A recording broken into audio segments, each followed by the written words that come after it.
मालिक very good afternoon. सभी लोगों को आवाज क्लियर है, वीडियो क्लियर है? जल्दी से इनपुट दे दो। मालिक वेरी गुड आफ्टरनून। सभी लोगों को आवाज क्लियर है, वीडियो क्लियर है? जल्दी से। चलो जी, कैसे हैं आप लोग? क्या चल रहा है बेटा? जिसका भी डाउट है, जैसे प्रेक्षा आपका डाउट है, प्लीज एंड पे पूछिए। मैं उसके लिए एक सेपरेट सेशन ले रहा हूं, डाउट सेशन ही लेता हूं, तो आप प्लीज उसको एंड पे रखिए। पार्लियामेंट सेशन में होने का क्या मतलब है, इसका भी मैं आपको जवाब दूंगा। आपके जितने भी डाउट है प्लीज उसको लिख के रखिए। वैसे भी रफ पेज हम बनाते हैं, लास्ट पेज को रफ पेज बना लीजिए, लिख करके रखिए, जवाब मैं दूंगा, उसका टेंशन छोड़ दीजिए।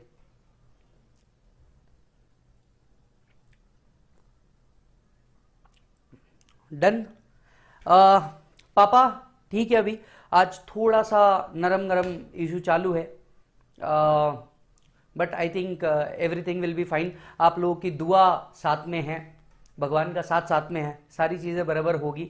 बट आप सभी लोगों को पता है क्या है क्या नहीं है, तो प्लीज़ उतना कोऑपरेट कीजिएगा। Yes sir, okay. तो सभी लोग, मालिक सभी लोगों को मैं एक सवाल पूछना चाहता हूं। मैंने आपसे कहा था कि सिंस ये आगे का पार्ट है, इसके पहले के पार्ट आप लोगों ने देखे हैं या नहीं देखे हैं? अगर देखे हैं तो मालिक क्या आप लोगों ने उसको रिवाइज किया है? हाँ या हाँ? रिवाइज किया है सब लोगों ने, राइट? चलो, अगर नहीं भी रिवाइज किया होगा तो मैं फटाफट एक क्विक रिवीजन आप सभी के सामने रखता हूं। सबसे पहले हम लोगों ने पढ़ा हिस्ट्री। हिस्ट्री, टैक्स वर्ड कहां से आया? Taxo which means a Latin word, yes और नो? एक्ट कहां से आए सर? 1922 में एक होलसोल एक्ट बना था। इसके बाद इंडिपेंडेंट इंडिया का एक एक्ट बना 1961 में, और रूल्स आए 1962 में। एक सवाल हमारा अब भी बाकी है, एक्ट 61 क्यों और रूल 62 क्यों? ये सवाल हमारा आज भी बाकी है। हालांकि एक्ट और रूल्स के बीच में डिफरेंस क्या है ये हम ऑलरेडी देख चुके हैं। दोनों के बीच में क्या डिफरेंस है मेरे बच्चे, जल्दी से बता दूं मैं आपको।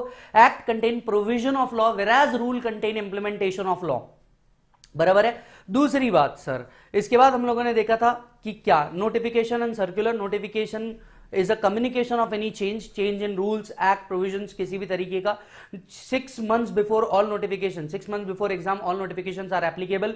सर्कुलर के लिए भी क्लैरिफिकेशन ऑफ डाउट है, डिपार्टमेंट के लिए वो मैंडेटरी हो जाता है। एंड सर्कुलर जो रहेगा ये बाइंडिंग रहेगा डिपार्टमेंट को, एसएससी और कोर्ट्स के ऊपर ये बाइंडिंग नहीं है। इसके बाद हमने देखा था जो टैक्स है ये प्रोग्रेसिव बेसिस पे होता है, that is higher the income higher the tax. बराबर है। टैक्स लगाने का पावर कहां से आया? हम एक्ट पढ़ रहे थे, तो क्या एक्ट में सिर्फ एक्ट होता है? हाँ, एक्ट में सिर्फ एक्ट होता है, बराबर ना? चलो, एक्ट में सिर्फ एक्ट होता है, मुझे याद आ रहा है, मुझे याद आ रहा है, एक्ट में सिर्फ एक्ट होता है और कुछ नहीं होता। से यस, से यस, एक्ट में सिर्फ एक्ट होता है और कुछ नहीं होता। से यस, से यस, एक्ट में सिर्फ एक्ट होता है। एक्ट में और क्या होता है? एक्ट में और कुछ नहीं होता। हम कोई भी बुक खरीदते हैं, बस एक्ट होता है, एक्ट में और कुछ नहीं होता। से यस, अरे बोलो ना हाँ। हाँ बोलते क्यों नहीं? बोलो हाँ। नहीं नहीं नहीं नहीं, तो और क्या होता है? एक्ट में अगर सिर्फ एक्ट नहीं होता तो और क्या होता है? नो, नो, तो और क्या होता है? और भी कुछ होता है?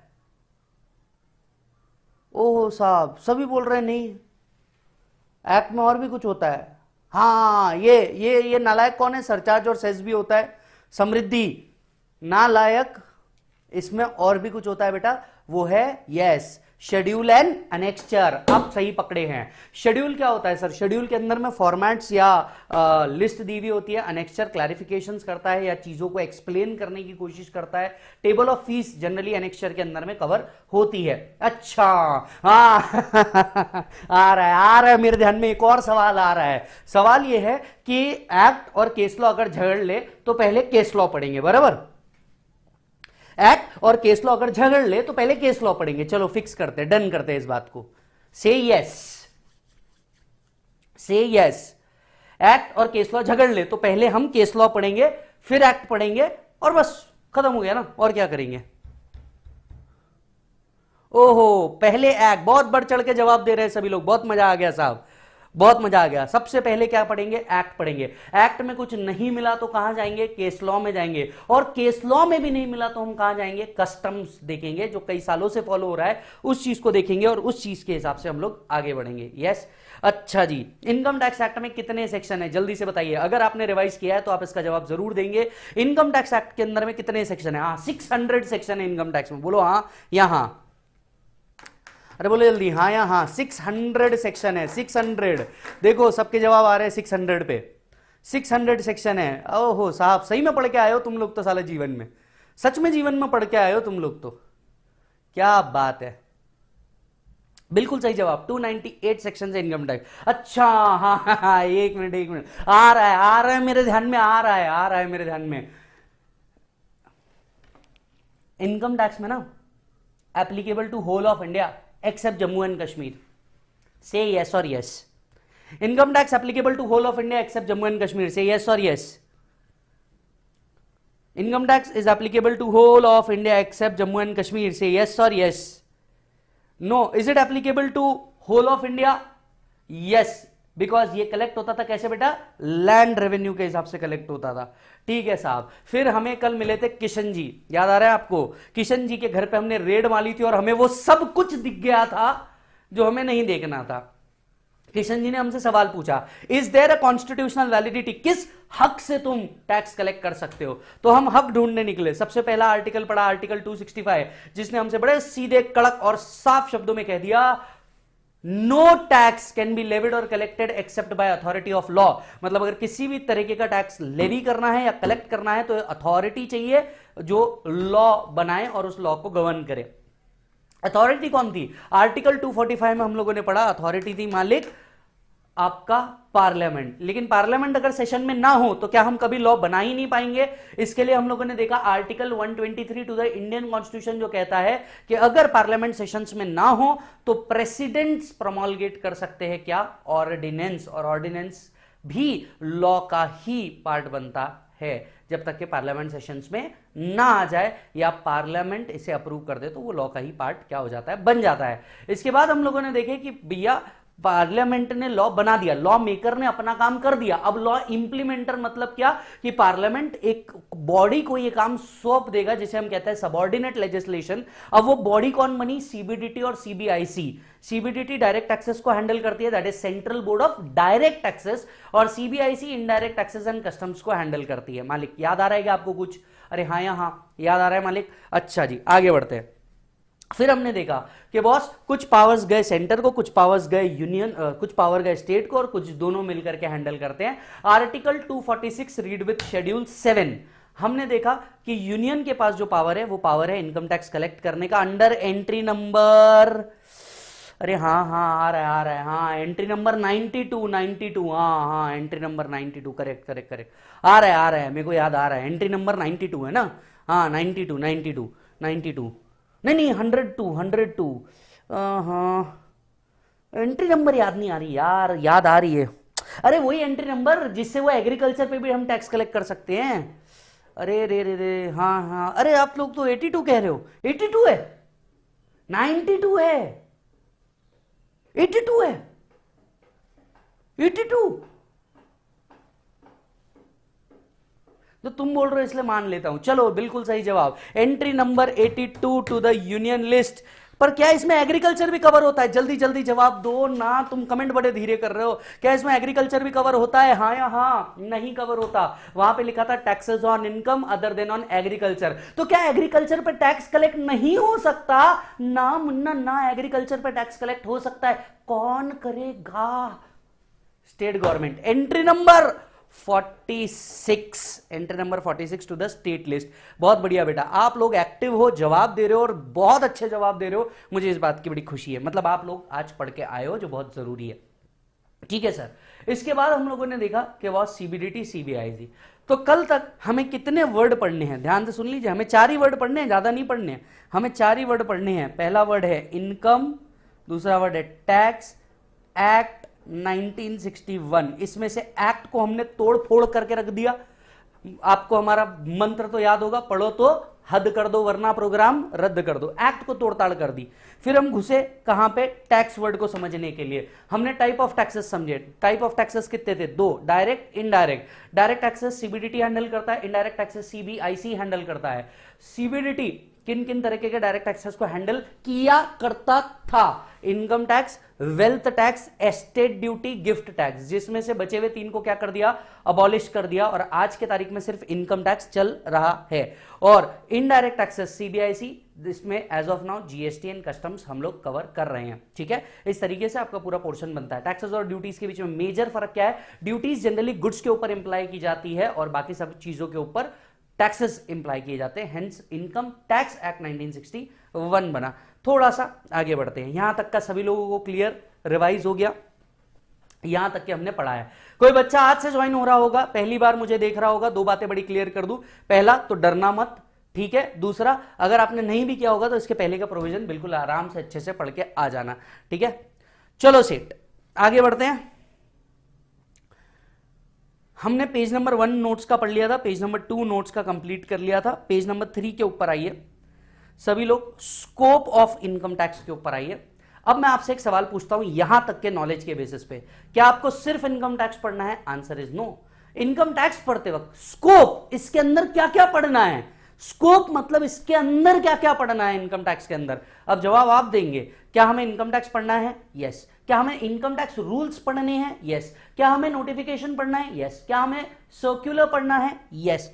हमें जुडिशियल डिसीजंस पढ़ने हैं? यस। यानी स्कोप, इनकम टैक्स में क्या क्या पढ़ना है, हम 5 चीजें पढ़ेंगे, income tax act, income tax rules, notification, circular, judicial updates, ये 5 चीजें मिला के बनती है स्कोप ऑफ इनकम टैक्स। अब इसका जवाब बड़ा क्लियर है, पेज नंबर 3 के ऊपर आइए, आपको दिख जाएगा स्कोप ऑफ इनकम टैक्स। सबसे पहले है इनकम टैक्स एक्ट। एक्ट क्या करता है, डिटरमिनाइंग करता है आपके टैक्सेबल इनकम, आपकी tax liability, assessment procedure, appeal, penalty, prosecution. ये वर्ड्स क्या है ये आपको जानना एज ऑफ ना जरूरी नहीं है। एज ऑफ ना आपको बस इतना समझना है कि आपकी इनकम कैसे निकालेंगे और टैक्स लाइबिलिटी कैसे निकालेंगे, ये एक्ट बताएगा। रूल्स क्या करता है, इंप्लीमेंट करता है जो एक्ट के अंदर में लिखा है, कैरी आउट करता है पर्पस ऑफ द एक्ट, लोगों से टैक्स लगाना और टैक्स रिकवर करना, एंड इसके आगे रूल्स सेटअप करना। 119 सेक्शंस कहता है यूएस, इसको हम रीड करते हैं under section. Under section 119, CBDT issues circular and clarification which helps to clarify the doubt. These are binding on income tax authorities. So circulars are binding on income tax authorities, but these are not binding on assessee. Assessee के ऊपर ये binding नहीं है. All notification and circulars 6 months before exam are relevant. ये बात clear. Judicial decisions, Supreme Court and High Court, SC and HC. Supreme Court and High Court provides decision on question of law. क्या है ये आपको समझेगा, what is question of law, ये अभी discuss करने वाला मैटर नहीं है पर इसको हम जरूर डिस्कस करेंगे।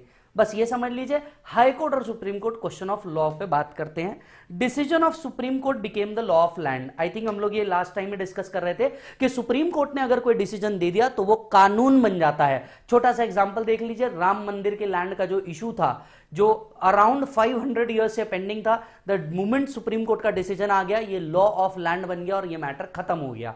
मतलब सुप्रीम कोर्ट अगर कोई भी डिसीजन दे देता है तो उसको ऐसा माना जाता है कि ये प्रॉपर पार्लियामेंट से पास हुआ कोई कानून है और फिर इस पे ऊपर दोबारा कभी इशू अराइज नहीं हो सकता। ठीक है सर, ये वो पॉइंट है जो हमने ऑलरेडी पढ़ा था। अब आई होप आपको इसका एक एक वर्ड समझ में आ गया होगा। आगे बढ़ रहा हूं मैं 4 वर्ड हमें पढ़ने थे। कौन कौन से वर्ड पढ़ने थे? Income tax act 1961।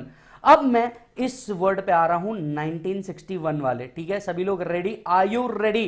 यस और नो? चलो जल्दी से बता दो, आर यू रेडी आगे का बताने के लिए?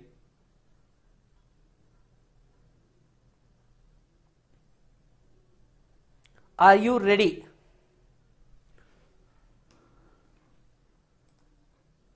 यस, चलो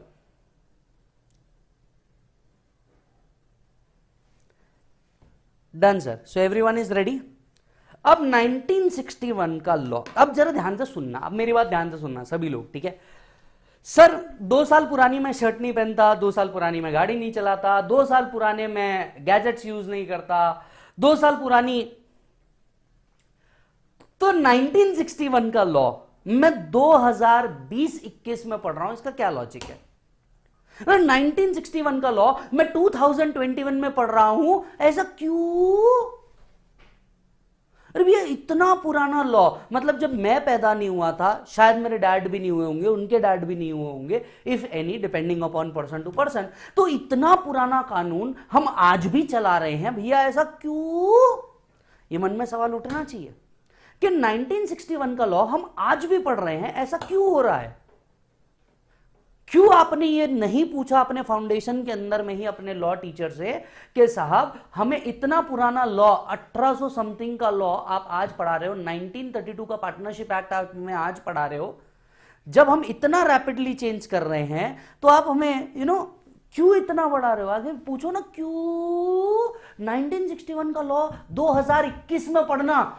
साहब अपने आप में एक बहुत बड़ी बात है, इतनी पुरानी चीज है, एंटीक हो गया भाई साहब, ये एक्ट ना होके एंटीक हो गया, एक्ट ना होके एंटीक हो गया कि इतनी पुरानी चीज हम आज भी चला रहे हैं। क्या बात है साहब? तो साहब आप लोगों ने पूछ लिया है कि ऐसा क्यों हो रहा है, तो मैं इसका जवाब दे देता हूं।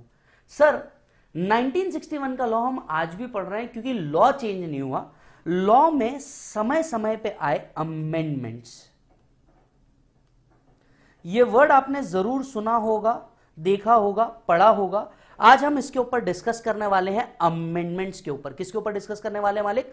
अमेंडमेंट्स के ऊपर आज हम लोग फटाफट डिस्कशन करने वाले हैं। अच्छा जी, anybody tell me what is amendment? आप सभी के मन में एक ही चीज आएगा, सर चेंजेस। अमेंडमेंट मतलब क्या? चेंजेस। आपके मन में यही सवाल आएगा। चलिए बहुत बढ़िया बात है। अच्छा जी, तो ये जो अमेंडमेंट है, ये जो चेंजेस है, ये किस तरह के चेंजेस है? ये जो चेंजेस है ये किस तरीके के चेंजेस है और ये किस तरह से एप्लीकेबिलिटी में आते हैं, मैं आपको बताता हूं। सर अमेंडमेंट कब लाया जाता है? सी, अमेंडमेंट कहां से आते हैं? अमेंडमेंट आते हैं बजट से। हर साल बजट से आते हैं, जिसके पीछे का हिस्ट्री मैं आपको ऑलरेडी बता चुका हूं कि जब लॉ बनता है, लॉ इंप्लीमेंट होता है, इंप्लीमेंटेशन में कुछ प्रॉब्लम आता है, वो लोग जाके सीबीडीटी हेड के पास पहुंचाते हैं। कोई केस लॉ आता है, उस केस लॉ को सीबीडीटी देखता है और इस चीज को सेटराइट करने के लिए, क्योंकि अगर डिस्प्यूट कहीं अराइज हुआ है तो इस चीज को सेटराइट तो करना पड़ेगा, तो इस चीज को सेटराइट किया जाता है। ये सारी चीज साल भर लिख के रखी जाती है और अगले बजट के अंदर में, अगला बजट जब भी आता है, इस बजट के अंदर में पेश किया जाता है। चलिए आप सबसे एक बहुत ही शानदार जबरदस्त सवाल, बजट कौन से एक्ट के हिसाब से बनता है? सभी लोगों का समय शुरू होता है अब। मुझे जल्दी से बताइए, लिखकर, कमेंट करके, लाइक करके कि साहब बजट कौन से एक्ट के हिसाब से बनता है। आपके जवाब का वेट कर रहा हूं मैं। बजट कौन से एक्ट के हिसाब से बनता है?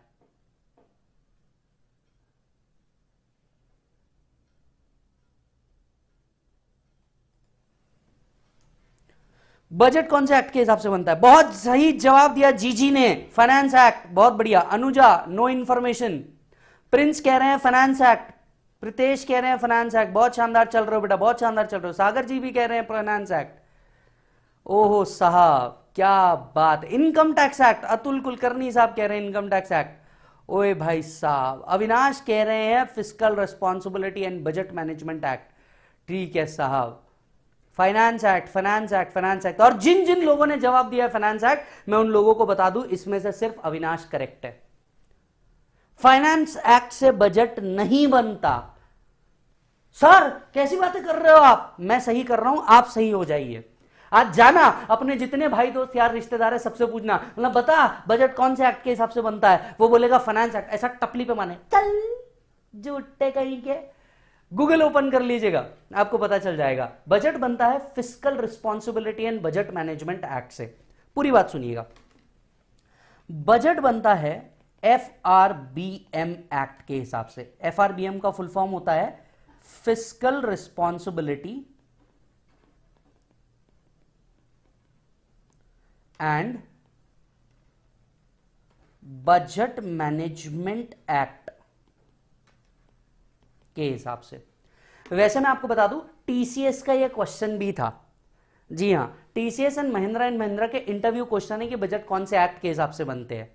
तो साहब मैं आपको बता दूं, fiscal responsibility and budget management act के हिसाब से बजट बनता है।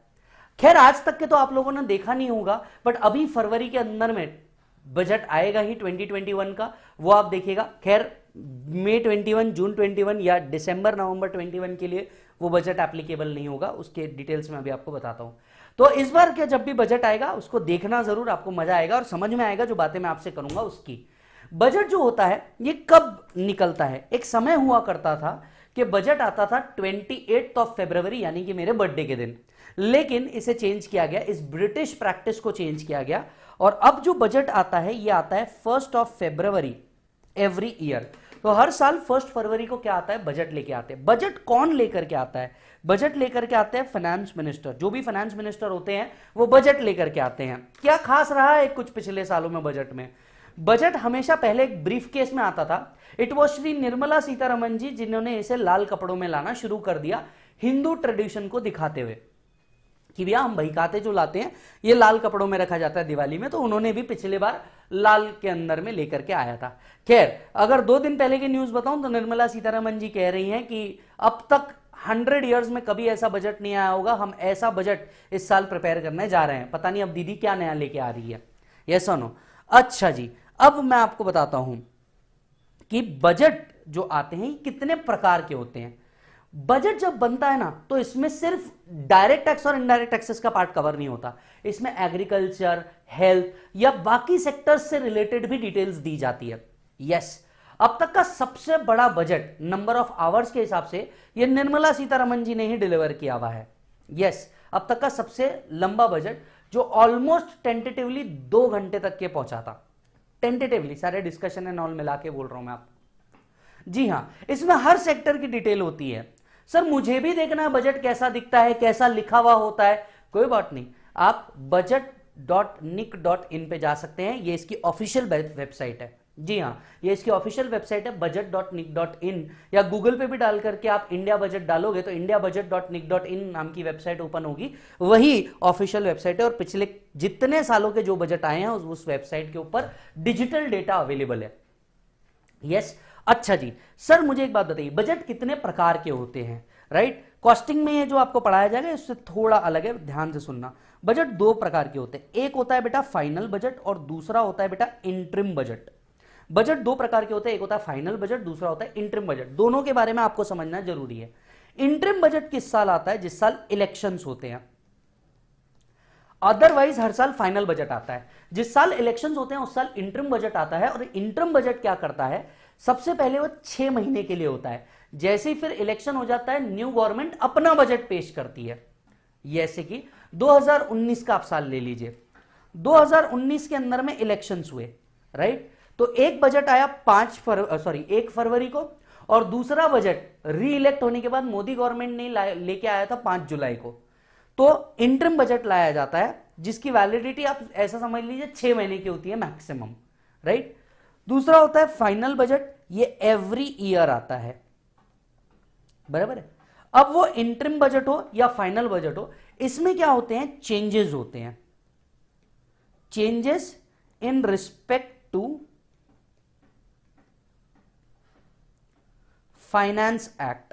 ध्यान से सुनिएगा, इसके अंदर में क्या होते हैं मालिक, चेंजेस होते हैं। चेंजेस किस रिस्पेक्ट में होते हैं, changes in respect to finance act. Finance act से रिलेटेड इसके अंदर में चेंजेस होते हैं और इसका portion after approval finance act का पार्ट बन जाता है। मतलब बजट पेश होने के बाद का भी प्रोसेस को थोड़ा सा समझिए। जैसे फाइनेंस मिनिस्टर ने बजट दिया, ऐसा नहीं होता कि वो बजट तुरंत एक्सेप्ट हो जाता है, नहीं, इस बजट के ऊपर बाद में डिस्कशन होते हैं, डिस्कशन होने के बाद इसे अप्रूवल करना पड़ता है। तो डिस्कशन के बाद इसमें चेंजेस होते हैं, सबकी राय ली जाती है, अपोजिशन वालों की राय ली जाती है और इसके बाद इसमें चेंजेस करके प्रेसिडेंट अप्रूव करते हैं। जब ये बजट अप्रूव हो जाता है इसके बाद ये फाइनेंस एक्ट का पार्ट बनता है। तो ये बैकएंड का प्रोसेस होता है, यस और नो। जिस दिन गवर्नमेंट बजट बना देती है, क्योंकि अभी आपको देखने को मिलेगा इसीलिए सुन लो, राइट? हालांकि मुझे बताना जरूरी नहीं है, बट साहब मजा आएगा आपको पढ़ने में। जब बजट बन के तैयार हो जाता है, इसे ब्लूप्रिंट कहा जाता है, इसे ब्लूप्रिंट कहा जाता है या पिंक पेपर भी कहा जाता है। ये जो बजट होता है साहब, ये जो बजट होता है, ये बजट कंप्लीट और प्रेजेंट होने से पहले एक हलवा पार्टी होती है जो अराउंड 100 ईयर से इंडिया में चल रहा है। जब भी बजट कंप्लीट होता है, जिन जिन लोगों ने इस बजट को कंप्लीट किया है उन्हें मिनिस्ट्री की तरफ से एक हलवा पार्टी की जाती है, जिसके अंदर में ऐसा होता है कि सारे लोग जो बजट के अंदर में इन्वॉल्व है, इसको बनाने में, पेश करने में या इसके सजेशन देने में, उन सभी लोगों को इन्वाइट किया जाता है और पार्टी सॉर्ट ऑफ की जाती है, लेकिन उसमें हलवा मैंडेटरीली बनाया जाता है, जिसे हलवा पार्टी भी कहा जाता है, जो अभी जनवरी एंड में आपको दिख जाएगा, होगी ही। अच्छा जी साहब, फिर बजट पेश हुआ, बजट के ऊपर डिस्कशन हुए, अप्रूवल हो गया। अब इसमें का पार्ट निकल के कहां पहुंच गया? अप्रूवल के बाद फाइनेंस एक्ट के अंदर में। अब इसमें चेंजेस होते हैं, चेंजेस इन फाइनेंस एक्ट जो हुए, इसमें दो तरीके के चेंज होते हैं। कुछ चेंजेस जो डायरेक्ट टैक्सेस से रिलेटेड होते हैं, कुछ चेंजेस जो इनडायरेक्ट टैक्सेस से रिलेटेड होते हैं। इस बात को बड़े ध्यान से सुनना। जो चेंजेस होते हैं, चाहे वो इंटरम बजट से आए हो चाहे फाइनल बजट से आए हो, जो चेंजेस होते हैं चाहे वो इंटरम बजट से आए हो चाहे वो फाइनल बजट से आए हो, ये बजट एप्लीकेबिलिटी कब से रखते हैं? डायरेक्ट टैक्सेस के चेंजेस, इनडायरेक्ट टैक्सेस के चेंजेस। सर इनडायरेक्ट टैक्सेस के जो चेंजेस होते हैं ये एप्लीकेबल होते हैं from midnight unless notified. Indirect taxes के जो चेंजेस होते हैं ये एप्लीकेबल होते हैं मिडनाइट से, मतलब उसी रात से, जस्ट लाइक पेट्रोल प्राइसेस उसी रात से एप्लीकेबल हो जाते हैं अनलेस नोटिफाइड, जब तक कि कुछ और ना कहा गया हो। इनडायरेक्ट टैक्सेस में जो भी चेंज आते हैं वो उसी रात से क्या कर दिए जाते हैं? अप्लाई कर दिए जाते हैं। सर डायरेक्ट टैक्सेस के चेंजेस, अब यहां से बड़े इंपॉर्टेंट पॉइंट चालू हो रहे हैं 10 मिनट तक के। किसी ने वीडियो स्पीड किया होगा तो स्लो कर लेना, 10 मिनट तक के बड़े ध्यान से सुनना। एक सवाल आपका पेंडिंग था, एक्ट 1961 और रूल्स 1962, इसका जवाब यहां आ रहा है और पसंद आएगा तो साहब आपको पता है क्या करना है, फुल रिस्पेक्ट। इनडायरेक्ट टैक्सेस के चेंजेस उसी रात से अप्लाई होते हैं। डायरेक्ट टैक्सेस के चेंजेस कब से अप्लाई होते हैं? It is applicable from first day of next year. It is applicable from the first day of next year. यानी क्या? बजट अगर आता है फरवरी के अंदर में, लेट्स से 1 फरवरी 2020 को बजट आया, 1 फरवरी 2020 को बजट आया, इसका एप्लीकेबिलिटी कब से हो जाता है? इसका एप्लीकेबिलिटी हो जाता है 1 अप्रैल 2020, that is the next year, right. लेकिन पूरा इनकम टैक्स जो है, ये पूरा इनकम टैक्स जो है ये असेसमेंट ईयर की लैंग्वेज में लिखा है, हेंस इसकी एप्लीकेबिलिटी आती है मई 21 और नवंबर 21 को। इसीलिए हम कह रहे थे कि जितने भी बच्चे मई 21, जून 21 या नवंबर 21, दिसंबर 21 डिपेंडिंग अपॉन द सिचुएशन दे रहे हैं, उनको कौन सा बजट एप्लीकेबल है? उनको बजट एप्लीकेबल है जो 1 फरवरी 2020 को आया है, बिकॉज इसकी एप्लीकेबिलिटी कब से होगी? 1st day of next year. Next year आपका चालू तो 1 अप्रैल से हो जाएगा, लेकिन पूरे साल आप इनकम कमाओगे और इनकम पे जो टैक्स दोगे वो अगले साल दोगे। इनकम तो आप 1 अप्रैल से कमाना शुरू कर दोगे, ईयर आपका 1 अप्रैल से चालू हो जाएगा, लेकिन 1 अप्रैल से जो आप कमाओगे 31/3/2021 तक के, ये आपका अर्निंग ईयर होगा, जिसके ऊपर आप टैक्स क्या दोगे? 21-22 के अंदर में दोगे। हेंस जो बच्चे मई 21, जून 21 या नवंबर 21, दिसंबर 21 के लिए प्रिपेयर कर रहे हैं, इनको कौन सा बजट एप्लीकेबल है? Finance act 2020। अब मैं आपके सवाल का जवाब देने जा रहा हूं जो मैंने आपसे पूछा था, एक्ट 1961 और रूल्स 1962 ऐसा क्यों? तो इसका जवाब यह है कि बेटा एक्ट तो आपका आ गया 1961 के अंदर में, लेकिन ये एक्ट की लागू कब से किया जाएगा? इंप्लीमेंट कब से किया जाएगा? 1st day of next year, that is 1962। Hence act 1961, rules 1962, game over, concept explained. ये है रीजन क्यों एक्ट 1961 और क्यों रूल्स 1962। नहीं तो ऐसा हो सकता था कि एक्ट और रूल्स दोनों सेम दिन पे ला दिए जाएं, लेकिन ऐसा होता नहीं।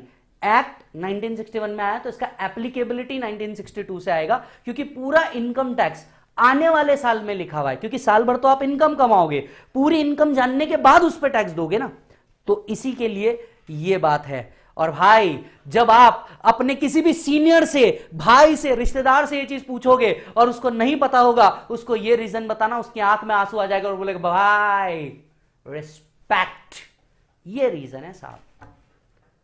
ऐसा नहीं है, मैं उन लोगों में से बिल्कुल नहीं हूं साहब जो आपसे कह देंगे कि ये ऐसा है और इसको ऐसा पढ़ लो ना। अगर ऐसा है तो ऐसा क्यों है? मैं एवरेज बच्चा हूं, मैं पहली बार पढ़ रहा हूं, मेरे को पता होना चाहिए कि अगर ऐसा है तो ऐसा क्यों है। फुल रिस्पेक्ट, ये रीजन है। अब मैं आपको इस रीजन का पेज नंबर 1 पे आइए, पेज नंबर 1 की पहली लाइन फिर से पढ़े। अब इस लाइन का मीनिंग आपको समझ में आएगा, जरा इस लाइन को फिर से पढ़े। The income tax act 1961 came into force with effect from 1/4/1962।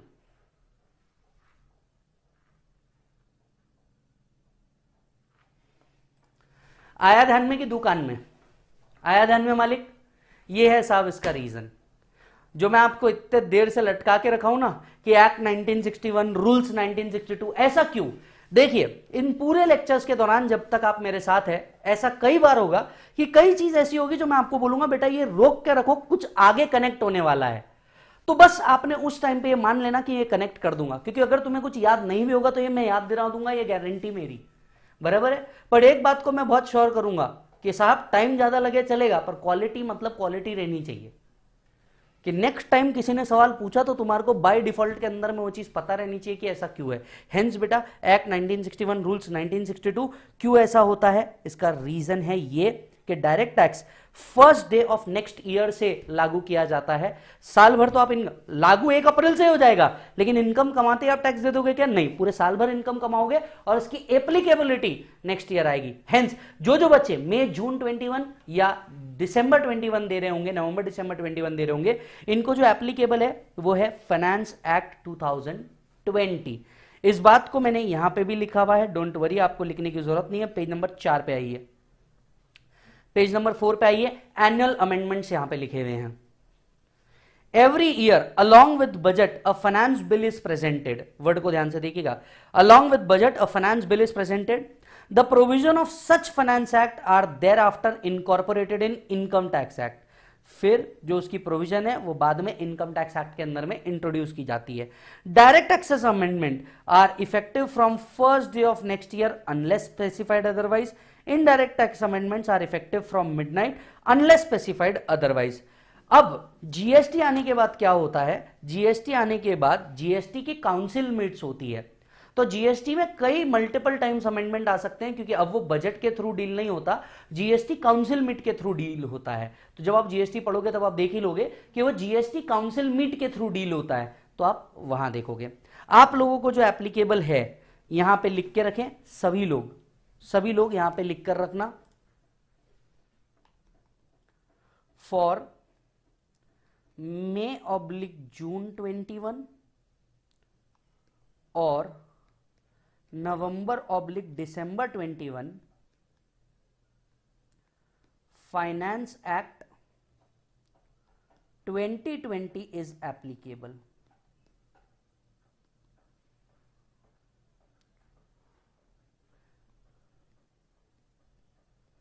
Budget 2021 is not applicable, क्योंकि कई बच्चे इस पार्ट को अगर मिस कर जाएंगे वो मेरे से ये सवाल जरूर पूछेंगे कि सर अब जो बजट आ रहा है ये बजट क्या मेरे काम का है?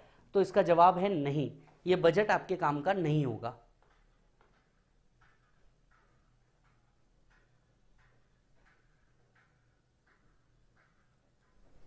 Done sir? तो इस साल जो बजट आया इसके क्या ऑब्जेक्टिव थे? फाइनेंस एक्ट 2020 में बजट आया तो फाइनेंस मिनिस्टर ने कुछ विजन्स रखे। क्या विजन्स थे? ये आपको पढ़ना जरूरी नहीं है, ये सिर्फ नॉलेज पर्पस के लिए है, फॉर नॉलेज ओनली, ये सिर्फ और सिर्फ आपके नॉलेज के लिए, आपको पढ़ना जरूरी नहीं है, बट मैं आपको बताना चाहता हूं क्योंकि जब आप आगे अमेंडमेंट पढ़ेंगे तो आपको ये समझ में आएगा कि ऐसा अमेंडमेंट आया है तो क्यों है, ऐसा क्या है। Rates of income tax change किए हैं, कुछ चेंजेस आए हैं रेट ऑफ इनकम टैक्स के अंदर में प्रमोशन के लिए। Measures to provide tax certainty, कुछ टैक्स सर्टेनिटी, कहीं कहीं पे चीजें अनसर्टन थी, क्लैरिटी नहीं थी, उसकी certainty provide. Preventing tax abuse, कई लोग टैक्स चोरी कर रहे थे, उसके मेजर्स के लिए कुछ काम किए गए हैं। टैक्स इंसेंटिव, कई जगह पे आपको बेनिफिट दिए गए हैं टैक्स के अंदर में। Remove difficulty faced by tax payer, tax payer कई जगह पे कुछ डिफिकल्टीज फेस कर रहे थे जो सीबीडीटी को पता चली और उसे कर्ब अप किया गया। आप सीधे शब्दों में समझिए ना, आप कोई मोबाइल खरीद लेते हैं, इसके बाद में क्या आता है, अपडेट आता है। वो अपडेट क्या करता है, कुछ चीजों को फिक्स करता है, बस ये भी वही काम करते हैं हर साल। Widening the tax base, tax को और लोगों के ऊपर लेकर के जाना। रेवेन्यू मोबिलाइजेशन, जो पैसा टैक्स से आया है इसे और अलग अलग रिसोर्सेस के अंदर में लगाना। इफेक्टिवली इंप्रूव करना है, मतलब इनकम टैक्स डिपार्टमेंट को इफेक्टिवली इंप्रूव करना। रैशनलाइज करना, सभी के लिए कॉमन तौर पे रहे, किसी के ऊपर ज्यादा किसी के ऊपर कम ना रहे, तो उसे रैशनलाइज करना। तो इतने ऑब्जेक्टिव के साथ फाइनेंस एक्ट 20 आया था। अब वापस से उसी सवाल पे वापस चलते हैं। हम क्या पढ़ रहे थे, हम पढ़ रहे थे इनकम टैक्स एक्ट 1961। तो अब सवाल आता है फिर से, 1961 का लॉ 2021 में पढ़ रहे हैं, क्या लॉजिक है? लॉजिक है अमेंडमेंट। अमेंडमेंट कहां से आते हैं? बजट से। बजट कौन से एक्ट के हिसाब से प्रिपेयर होता है? Fiscal responsibility and budget management act के हिसाब से प्रिपेयर होता है। उसके अप्रूवल्स के बाद, फाइनेंस बिल अप्रूवल्स के बाद फाइनेंस एक्ट के अंदर में वो ऐड कर दिया जाता है and direct taxes and indirect taxes के चेंजेस उस हिसाब से आते हैं। गेटिंग इट और नॉट मालिक? आगे बढ़ते हैं सर। इसके बाद क्या हुआ? इसके बाद ये होता है साहब कि आप आगे बढ़ते हो, आपने अमेंडमेंट्स देखा, एनुअल अमेंडमेंट समझे, एनुअल अमेंडमेंट्स की एप्लीकेबिलिटी समझी, तो आपको जो एप्लीकेबल है वो फाइनेंस एक्ट 2020 एप्लीकेबल है। लेकिन मैंने आपको पहले ही लेक्चर के अंदर में बड़ा क्लियर कर दिया कि फाइनेंस एक्ट 2020 की अगर आप बात करोगे, ध्यान से सुनना, फाइनेंस एक्ट 2020 की अगर आप बात करोगे तो सिर्फ इतने से काफी नहीं हुआ। ये तो 1 फरवरी को आ ही गया था, लेकिन इसके बाद कोविड सिचुएशन के अंदर में ऑर्डिनेंस आया, ऑर्डिनेंस प्रोमोलगेट किया प्रेसिडेंट ने, ये आए आपको मार्च के अंदर में, तो उसकी भी कुछ प्रोविजंस आपको एप्लीकेबल है। कुछ नोटिफिकेशंस निकले जून सितंबर के अंदर में, ये भी आपको एप्लीकेबल है। तो इस तरीके से आपको बहुत सारी चीजें अप्लाई करती है। चलिए सर, डन। अब आते हैं हम चौथे वर्ड के ऊपर, इनकम। यहां 1961 का लॉ 2021 में क्यों पढ़ रहा है, ये क्लियर है साहब? उम्मीद करता हूं ये क्लियर होगा। और अब बढ़ते हैं आगे, अब हम पढ़ते हैं लास्ट वर्ड, तो जाके हमारा बेसिक खत्म होगा। अभी तक हमारे बेसिक चल रहे हैं, मैंने इनकम टैक्स पढ़ाना शुरू नहीं किया है साहब आपको, ध्यान से सुनिए।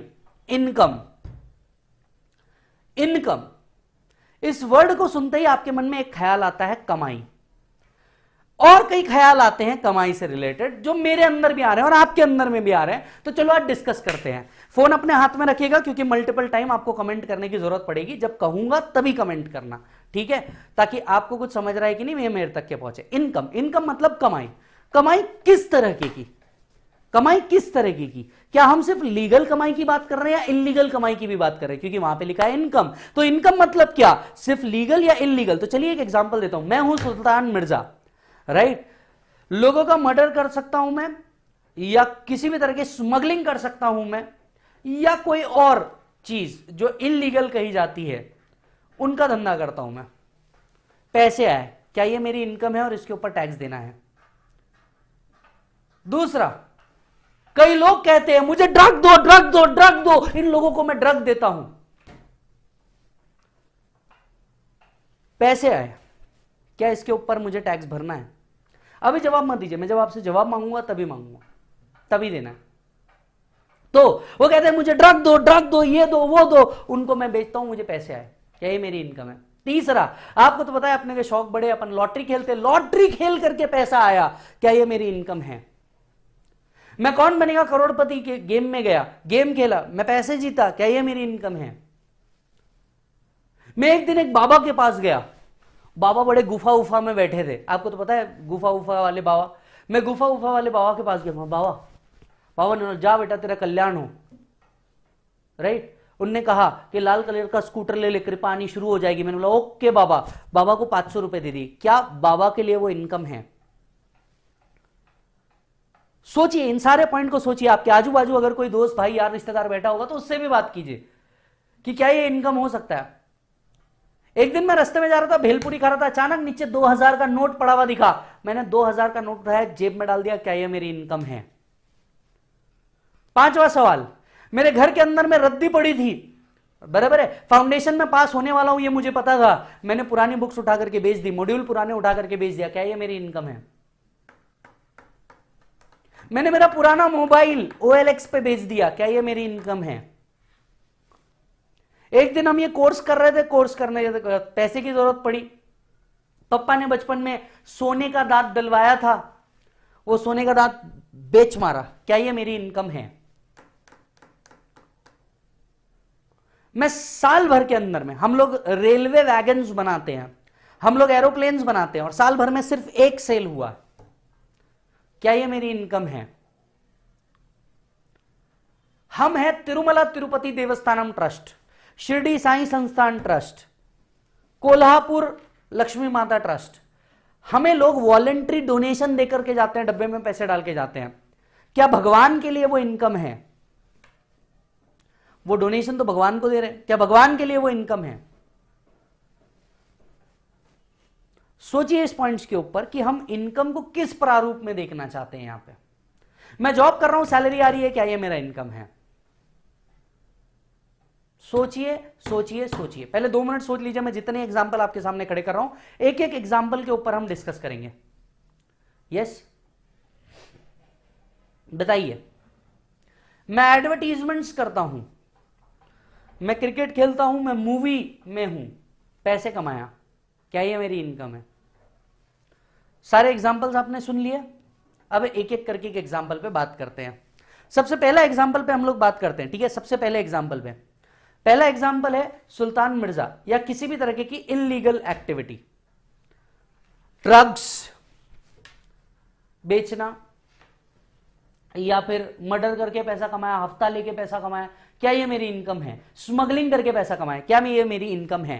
तो कौन कौन क्या क्या जवाब दे रहा है? प्रितेश जी कह रहे हैं इनकम है, वंश जी कह रहे हैं इनकम है, गोपाल कह रहे हैं इनकम है, प्रिंकल कह रहे हैं income is income irrespective of legal or illegal, chartered जी कह रहे हैं पता नहीं कौन सा नशा करता है, ओहो साहब। तो कई लोग कह रहे हैं यस यस यस। अच्छा, जो नो वाले हैं, ये जो नो वाले हैं, मुझे इनमें ज्यादा इंटरेस्ट है। क्यों ये मेरी इनकम नहीं है? अरे भैया, हर नोट पे गांधी जी तो है ही, बस बात खत्म। अरे पैसे पे थोड़ी लिखा होता है ये इलीगल है या लीगल है, पैसा तो पैसा होता है। जिनने कहा यस ये इनकम है, मैं उनसे बात नहीं कर रहा। जो कह रहे हैं नो, मैं बस उनसे डिस्कशन करना चाहता हूं कि क्यों मेरी इनकम नहीं है। पैसा तो पैसा है, पैसे पे थोड़ी लिखा होता है लीगल है या इलीगल है। युक्ता जी कह रहे हैं नो, अतुल जी कह रहे हैं नो ये मेरी इनकम नहीं है, अविनाश कह रहे हैं देखो लीगल इलीगल से कोई फर्क नहीं पड़ता, इनकम इज इनकम। ठीक है साहब,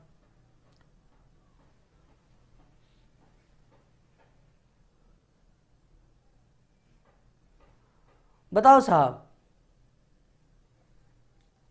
जब तक इनकम पता ना चले ऑफिसर को तब तक इनकम है। अच्छा, जब तक ऑफिसर को पता ना चले जब तक इनकम है, कैसी बातें कर रहे हो सर? वो ब्लैक मनी है। नितिन जी कह रहे हैं सर वो ब्लैक मनी है। अरे भैया, क्या ब्लैक मनी? नोट काला हो क्या आता है के? Illegal income can not be considered in act, Abhishek कहते हैं illegal income can not be considered in act. अच्छा, और ये कौन से कानून में पढ़ा आपने? क्योंकि अगर ऐसा है, देखो मैं एक सवाल आपसे पूछता हूं और इस बात पे फिर से सोचिए कि अगर आप कहते हैं इलीगल इनकम इनकम नहीं है, तो रेड क्यों मारी जा रही है?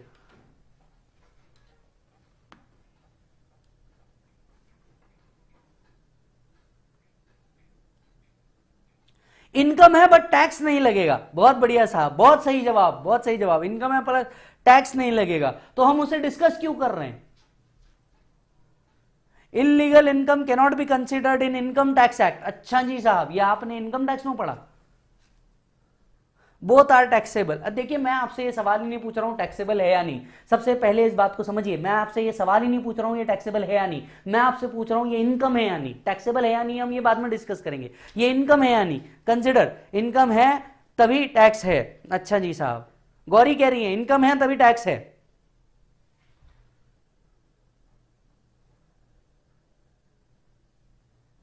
Only recurring things are income. Atul कह रहे हैं only recurring things are income.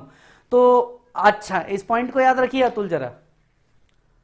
For uncomputed income ना सर, बोथ इनकम है legal and illegal. Yes, income है, as prohibited by Indian penal code. लो साहब, एक और, ये जो लॉ मेकर आप बन रहे हैं, अचानक से जो आपके अंदर में लॉ का कीड़ा जाग रहा है, ये कहां से लाते हैं? कौन है ऐसे लोग? कहां से आते हैं ऐसे लोग? बेटा साहिल, इंडियन पेनल कोड आपको पता है किस बात का कोड है? सर इनकम ओनली सप्लाई सा होता गा। क्या लिख रहे हो बेटा? अच्छे से तो लिखो। इनलीगल इनकम तो पूरा गवर्नमेंट रख लेगी। देखो यार, तुम देखो, इनमें से कई बच्चे ना बहुत डिस्कशन को गलत एंगल पे लेके जा रहे हैं कि इनकम टैक्स होगी कि नहीं होगी, इनकम को कौन रख लेगा, वो शो ही क्यों करेगा। मैं आपसे बड़ा सिंपल सा सवाल पूछ रहा हूं, क्या ये इनकम है? मैं इसके अलावा आपसे कोई सवाल नहीं पूछ रहा। टैक्स है या नहीं है, कौन रखेगा, दिखाएगा या नहीं दिखाएगा, ये सब बात की बात हो गई। इनकम है क्या? अभी हम ये बात ही नहीं कर रहे टैक्स लगेगा क्या, इनकम है क्या। चलिए, मैक्सिमम लोगों का जवाब इसमें से अगर देख लिया जाए तो वो कहते हैं इनकम है। मेरा क्या मानना है बताऊंगा। दूसरे एग्जाम्पल पे मैं आ रहा हूं, कमेंट को रोकना नहीं है, दूसरे एग्जाम्पल पे मैं आ रहा हूं। मेरा दूसरा एग्जाम्पल था कि मैं मंदिर में गया, मंदिर में पैसे चढ़ा दिए भगवान के लिए, क्या वो इनकम है? राहुल जया कह रहे हैं यस सर्व इनकम है। इलीगल वाले एग्जाम्पल से हम आगे बढ़ गए, भगवान को मैंने पैसे चढ़ाए, बताओ क्या ये इनकम है? Yes yes. लो साहब, भगवान के लिए नो वाले भी आ गए। राहुल जी और तनुजा जी कह रहे हैं नहीं, बाकी सब कह रहे हैं नहीं। अतुल कह रहे हैं नो, नहीं वो एक डोनेशन है। अरे डोनेशन भी तो किसी के लिए इनकम हुई ना, भगवान के लिए ये इनकम है। लोग खुद ही तो मांगते हैं भगवान के नाम पे दे दे, तो लो इनकम तो हुई ना उनकी। तो एक और सवाल उठा, क्या वो इनकम है? भगवान के लिए इनकम नहीं है, पुजारी और ट्रस्ट के लिए इनकम है। ओहो साहब, इससे एक और सवाल खड़ा हो गया कि क्या भगवान को भी टैक्स देना पड़ सकता है क्या? देखेंगे, डिस्कस करेंगे। तीसरे एग्जांपल पे मैं आता हूं, आपके ओपिनियन चलते रहने दीजिए, मजा आ रहा होगा आपको भी।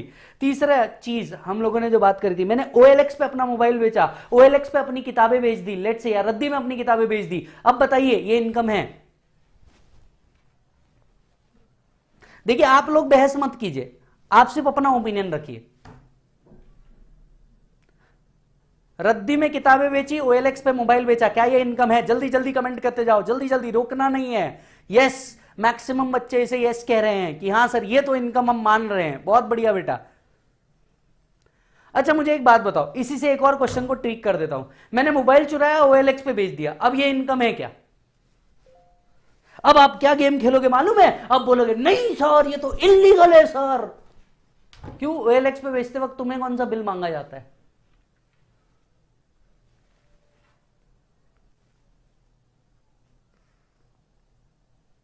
हाँ,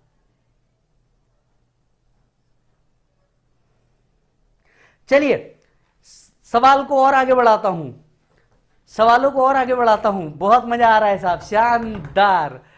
सवालों को और आगे बढ़ाता हूं। साहब मैं नौकरी कर रहा हूं या एक्टिंग कर रहा हूं, पैसे आ रहे हैं, क्या ये मेरी इनकम है? जल्दी जल्दी लिखते जाओ।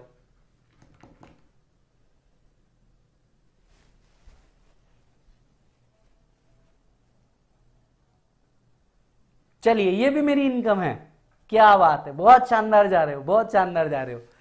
आगे बढ़ता हूं मैं, एक और सवाल पूछता हूं। मैं साल भर में एक प्लेन या एक ट्रेन बनाता हूं और हम ट्रेन या प्लेन बेचते हैं किसी सरकार को, पैसे आते हैं, बताइए क्या ये मेरी इनकम है? साल में एक ही ट्रांजैक्शन है, साल भर में एक ही ट्रांजैक्शन है।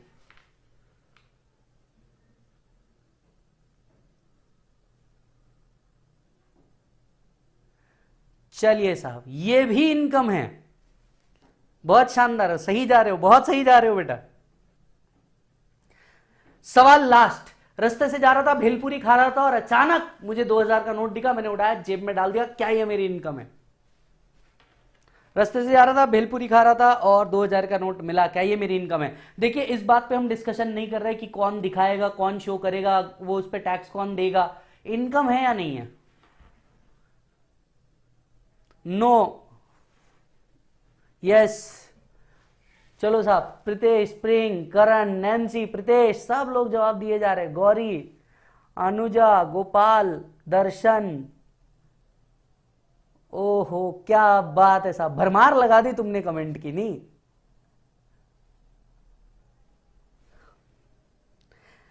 चलो एक लास्ट सवाल अपने मन से पूछ लेता हूं। अब जैसे मेरा ही केस देख लीजिए, मेरी बीवी ने इनकम कमाई और मुझे पॉकेट मनी दिया, क्या ये मेरी इनकम है?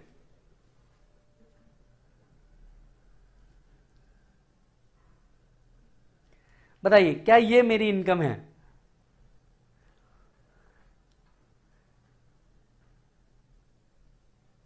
क्या बात है। अच्छा, बीवी कमाए और मुझे दे, ये मेरी इनकम नहीं है? क्या बात है साहब।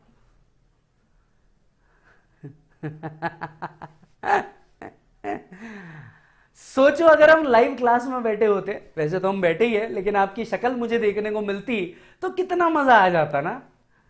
मैं आपके एक्सप्रेशन देख पाता, आप एक दूसरे को देख पाते, एक दूसरे से झगड़ा कर पाते कि नहीं ये इनकम है या ये इनकम नहीं है। चलिए डन, आपके अब सारे कमेंट रोक दीजिए, आगे बढ़ते हैं। अब समझते हैं इनकम मतलब क्या। देखिए इनकम टैक्स में क्या इनकम वर्ड को डिफाइन किया गया है? एक एक पॉइंट को समझते हैं। क्या इनकम को डिफाइन किया गया है? आंसर इज यस, लेकिन इनकम की डेफिनेशन को रिस्ट्रिक्ट नहीं किया गया है। आइए नीचे मैं आपको बताता हूं कि इनकम इज डिफाइंड, लेकिन इनकम की डेफिनेशन को रिस्ट्रिक्ट नहीं किया गया है किसी एक पर्टिकुलर चीज पे। अगर आप पेज नंबर 8 देखेंगे, पेज नंबर 8 देखेंगे तो वहां पे आपको इनकम का डेफिनेशन दिखेगा, सेक्शन 2 सबसेक्शन 24, बराबर है। अब जो लोग मुझसे ये कह रहे थे कि जो भगवान के नाम पे हम लोग डोनेशन दे रहे हैं, चंदा दे रहे हैं, ये इनकम नहीं हो सकता, जरा पॉइंट नंबर 2 पढ़े क्या लिखा है। पॉइंट नंबर 2 लिखा है वॉलेंट्री कॉन्ट्रीब्यूशन रिसीव्ड। अगर कोई खुद होके डोनेशन दे रहा है, डोनेशन बॉक्स में डाल रहा है, इंग्लिश में इसे कहा जाता है वॉलेंट्री कॉन्ट्रीब्यूशन, और इसे इनकम माना जाएगा। अब किसका इनकम माना जाएगा, भगवान का या उस ट्रस्ट का? इस बात का भी जवाब मैं दूंगा। पहले यह समझ लीजिए कि यह इनकम है, किसका है इस बारे में हम जरूर डिस्कस करेंगे, बराबर है। तो जिन लोगों को यह सवाल था कि मैं किसी को अगर डोनेशन दे रहा हूं, बाबा के पास जा रहा हूं, बाबा के पैर छू के उनको अपने मर्जी से कुछ पैसे दे रहा हूं गुफा के अंदर में, ये इनकम है। किसके लिए, ट्रस्ट के लिए या भगवान के लिए, उस बाबा के लिए, ये डिस्कस करना हमारा बाकी है क्योंकि वो आगे से लिंक्ड है।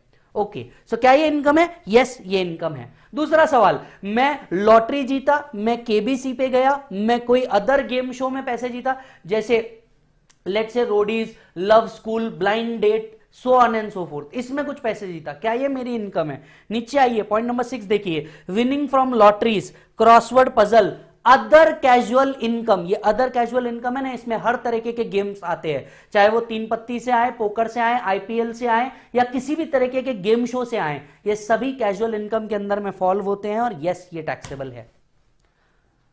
अच्छा sir, some received by employee taxable होता है, बिल्कुल। कोई गिफ्ट में भी आपको दे दे तो गिफ्ट भी टैक्सेबल होता है। जैसे कि मैंने कहा था गिफ्ट टैक्स तो अबॉलिश हो गया, लेकिन गिफ्ट का प्रोविजन कहां टैक्सेबिलिटी में आ गया? इनकम टैक्स एक्ट के अंदर में टैक्सेबिलिटी में आ गया, वो यहां कवर हो गया। अब इसको डेफिनेशन को देखा जाए, मैं एक्टर हूं, बिजनेस एंड प्रोफेशन से आने वाला इनकम मेरे लिए इनकम बनेगा, ये देखो ये डेफिनेशन के अंदर में कवर हो गया, बराबर है। किसी भी तरीके का गेम, आप आप इनकम टैक्स पढ़ रहे हैं, आपके बदले कोई ड्रीम 11 पे टीम बना रहा है, उसमें पैसे जीता, any kind of game casual income के अंदर में कवर होता है। गेम किसी भी प्रकार का हो, अगर गेम करके पैसा आया है तो ये टैक्सेबल होगा, इस बात को आपको याद रखना होगा। गेटिंग इट और नॉट? अच्छा जी सर, अब मैं कुछ और बातें करता हूं। इनकम का जो डेफिनेशन है ये बहुत वाइड डेफिनेशन है। वाइड मतलब ये बहुत बड़ा डेफिनेशन है, इसे छोटा सा डेफिनेशन नहीं है। सर इनकम के डेफिनेशन और उसके सेक्शन नंबर को याद रखना है? बिल्कुल नहीं, ये दोनों भी काम आपको नहीं करना है। बट मैं आपको एक ऐसा फॉर्मूला बताऊंगा, एक ऐसा तरीका बताऊंगा जिससे आप हर बार, अभी ही नहीं, सीए बनने के बाद भी जज कर पाओगे कि क्या ये इनकम है और इस इनकम पे टैक्स देना है या नहीं। अब जरा ध्यान से सुनिएगा, इस बात को रजिस्टर में लिखिए, एवरीबॉडी रजिस्टर में लिखिए इनकम, रजिस्टर में लिखिए इनकम।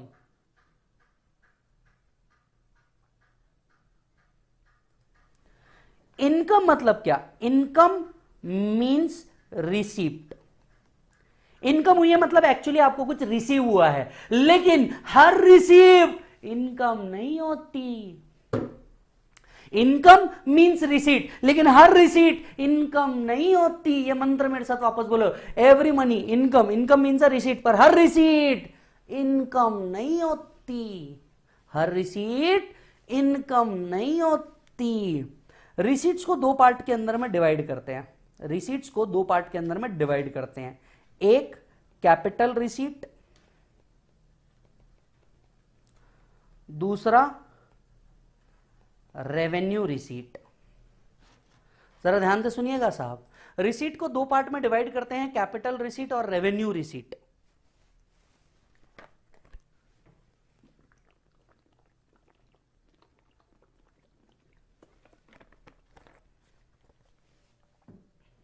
बराबर है। अब ये क्या है, ध्यान से सुनिएगा। इनकम मींस रिसीट, पर हर रिसीट इनकम नहीं होती। कैपिटल रिसीट, रेवेन्यू रिसीट, ये दो तरह की रिसीट है। Capital receipts are not chargeable to tax. Generally capital receipts are not chargeable to tax unless specifically taxable. So capital receipts are not chargeable to tax unless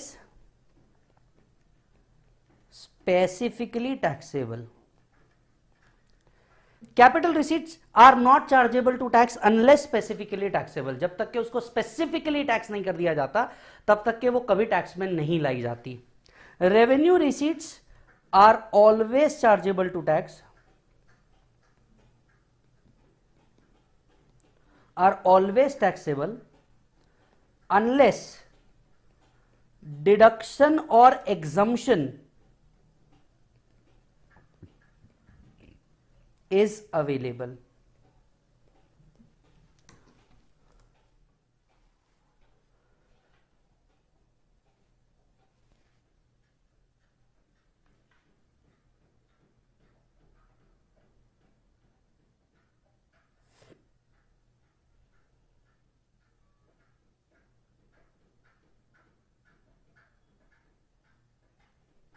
Capital receipt, revenue receipt, capital receipt are not chargeable to tax unless specifically taxable. Revenue receipt are always taxable unless deduction or exemption is available.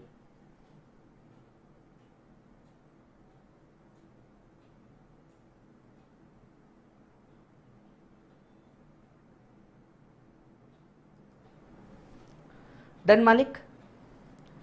अच्छा, ऐसा हो सकता है कुछ बच्चों को इसके video quality के ऊपर दिखे।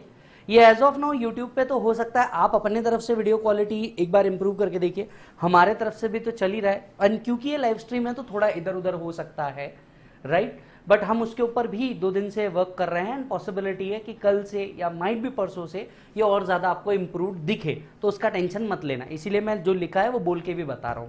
सो capital receipts are always chargeable to tax unless specifically taxable. Revenue receipts are always taxable unless exemption or deduction is given. अब यहां से हम और डीप में जाएंगे, इनकम वर्ड को डिस्कस कर रहे हैं। इनकम मींस रिसीट, पर हर रिसीट इनकम नहीं होती। रिसीट को 2 पार्ट में डिवाइड कीजिए, कैपिटल रिसीट, रेवेन्यू रिसीट। इसे 2 पार्ट में डिवाइड कीजिए, कैपिटल रिसीट, रेवेन्यू रिसीट। अब capital receipts are not chargeable. अब आप ये पूछेंगे कि कैपिटल रिसीट सर होता क्या है, आखिर क्या क्या कैपिटल रिसीट्स के अंदर में लाया जा सकता है। तो मैं आपको बताऊंगा कि कैपिटल रिसीट्स मेजरली क्या होते हैं। It includes loan, liability, capital,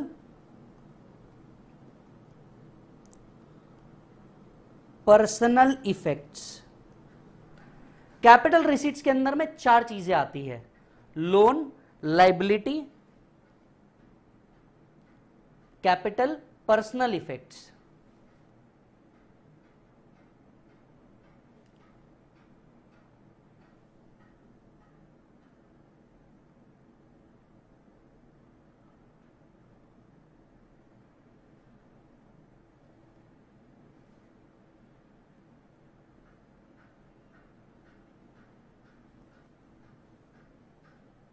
done sir. अब इस पॉइंट को समझते हैं। मान लीजिए विशाल सर ने 10 लाख रुपए का लोन विजय को दिया। विजय के लिए तो रिसीप्ट हुई, पर क्या ये रिसीप्ट इनकम है? तो जरा सोच के देखिए, हर रिसीप्ट इनकम नहीं होता। विशाल सर ने विजय को लोन दिया, विजय के दोस्त ने विजय को लोन दिया, लेट्स से विजय के दोस्त ने विजय को लोन दिया, विजय के दोस्त ने अगर विजय को लोन दिया, क्या विजय के लिए ये इनकम है? आंसर इज नो, ये तो लोन है। हर रिसीप्ट इनकम नहीं होती, हर रिसीप्ट इनकम नहीं होती। Loan is not income. अब ऐसे केस में पैसा तो भले ही आया है, लेकिन ये इनकम नहीं है। दूसरा है liability. Liability is a big word, loan इसके अंदर ही आता है, कैपिटल भी इनफैक्ट इसके अंदर ही आता है। किसी भी तरह का liability, let's say ICICI bank ने मेरे को लोन दिया, आईसीआईसीआई बैंक ने मेरे को लोन दिया, अब क्या ये मेरी इनकम है? एक मिनट, ये रिसीट तो है, लेकिन ये मेरी इनकम नहीं है, क्योंकि ये कभी ना कभी वापस दिया जाएगा। यस और नो? ये उधार है, ये उधार है, और उधार वापस देना होता है। जिस तरीके से कभी प्यार वापस देना होता है, उस तरीके से उधार भी वापस देना होता है। कोई आपको प्यार करे, आप प्यार वापस दीजिए, कोई आपको उधार दे, उधार वापस कीजिए। ये आपके लिए इनकम नहीं हुई, रिसीट तो है पर इनकम नहीं। हर रिसीट इनकम नहीं होती। कैपिटल, खुद का कैपिटल कंट्रीब्यूशन, वो आप लोगों ने पढ़ा है ना अकाउंट्स में, सेपरेट लीगल एंटिटी, व्यक्ति अलग और कंपनी अलग, separate legal entity. Separate legal entity concept के अंदर कोई देख लीजिए आप, मैंने अगर कैपिटल बिजनेस के अंदर में डाला, क्या ये मेरा इनकम हुआ? बिजनेस का इनकम हुआ? नहीं, क्योंकि ये कैपिटल है, a part of liability. Loan and capital are part of liability, मैंने जस्ट अलग अलग लिखा है आपको एक्सप्लेन करने के लिए। So liabilities are never a capital, are never income. दूसरा पर्सनल इफेक्ट। ये पर्सनल इफेक्ट क्या होता है? जो चीज आप अपने पर्सनल यूज के लिए यूज कर रहे हो, पर्सनल यूज के लिए यूज कर रहे हो, इसके ऊपर या इसे बेचने पे कभी आपको टैक्स नहीं आएगा। आप देखिए, बचपन से लेके आज तक क्या आपने अपने घर में कई चीजें अपग्रेड करी होंगी। लेट्स से पुराना टीवी, फ्रिज, एसी बेचा होगा, वॉशिंग मशीन बेची होगी, उस टाइम पे आपको पैसे आए। OLX के ऊपर आपने कई चीजें बेची होगी, उस पे आपको पैसे आए। लेट्स से पुराना मोबाइल बेच करके आपने नया मोबाइल लिया होगा, उस पे आपको पैसे जनरेट हुए। इन पे कभी भी आप देखेंगे टैक्स नहीं आता। क्यों नहीं आता? Because these are personal effects. Personal effects पे इनकम टैक्स नहीं आता, क्योंकि ये इनकम में क्लासीफाई नहीं होते। तो सबसे पहले जब भी आपको कोई पैसा मिले, अपने आप से सवाल पूछिए, ये रेवेन्यू रिसीट है या कैपिटल रिसीट है? अगर ये कैपिटल रिसीट है तो ये टैक्सेबल ही नहीं है। अगर ये कैपिटल रिसीट है तो ये टैक्सेबल ही नहीं है। हालांकि इसके कुछ एक्सेप्शन आपको कैपिटल गेन में देखने को मिलेंगे, इसके कुछ एक्सेप्शन आपको कैपिटल गेन में देखने को मिलेंगे। इसीलिए हमने ऊपर ही वर्ड लिख दिया, they are not chargeable to tax unless specifically taxable. तो कैपिटल गेन में कुछ पार्ट ऐसा आता है जहां पे पर्सनल इफेक्ट टैक्सेबल किया जाता है। पर्सनल इफेक्ट को क्या किया जाता है? टैक्सेबल किया जाता है, आगे का पार्ट है। एज ऑफ नाउ ये समझते हैं। तो सर जब भी मुझे पैसा मिला, मेरा सबसे पहले देखिए, लीगल और इनलीगल इनकम टैक्स इसमें कभी क्लासिफाई नहीं करता, क्योंकि आप इनकम की डेफिनेशन को ओपन करके देखेंगे, उनने एक भी जगह पे नहीं लिखा है लीगल। और आपको तो पता है, एक्ट में हम ढूंढने गए कि लीगल या इलीगल इनकम, एक्ट में कुछ मिला नहीं। तो चलिए, लॉ कैसे रीड किया जाता है, क्योंकि इनकम के डेफिनेशन पे तो कहीं नहीं लिखा था। अब तक हमने कैपिटल रिसीट, रेवेन्यू रिसीट भी जितना पढ़ा, उसमें भी हमको कहीं नहीं दिखा। तो हम एक्ट में गए, हमने इनकम टैक्स एक्ट के से पूछा, हे इनकम टैक्स मुझे बता, क्या तू सिर्फ लीगल इनकम टैक्स करेगा या इलीगल इनकम? इनकम टैक्स ने मुझे कहा, bro chill, I don't know, I don't know. हाँ, सेक्शन 224 को देखिए, कहीं पे भी नहीं लिखा है लीगल वर्ड। तो हमें सिखाया गया, उस मुताबिक सबसे पहले गए एक्ट में। एक्ट क्लैरिटी नहीं देता लीगल और इलीगल के नाम पे। अब कहां जाएं? Case law. यही मैटर हुआ था। एक केस लॉ आपके सामने रखता हूं, जरा ध्यान से सुनिए। इस केस लॉ का नाम है TA कुरैशी, जिसमें हेल्ड हुआ illegal income is also liable to tax.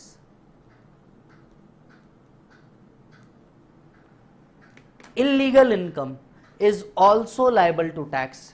This was a judgment, TA Qureshi judgment, जिसके अंदर में कहा गया income tax has nothing to do with legal or illegal. Income tax सिर्फ पैसा पैसा करता है और पैसे पे ही मरता है। इनकम टैक्स को बिल्कुल फर्क नहीं पड़ता ये लीगल है या इलीगल है, ये लीगल है या इलीगल है, इंडियन पेनल कोड देखते बैठे। अगर ये रेवेन्यू रिसीट के डेफिनेशन में आ रहा है तो बस ये टैक्सेबल है, game over. Illegal income are also chargeable to tax. Case क्या था? केस ये था कि जब कुछ गुड्स कस्टम से लाए जा रहे थे, ध्यान से सुनिए केस क्या था। टीए कुरैशी स्मगलिंग करके कुछ गुड्स इंडिया में लेकर के आ रहे थे, कस्टम डिपार्टमेंट वालों ने पकड़ा और कस्टम डिपार्टमेंट वालों ने इनका पूरा का पूरा माल जब्त कर लिया, पूरा का पूरा माल सीज कर लिया।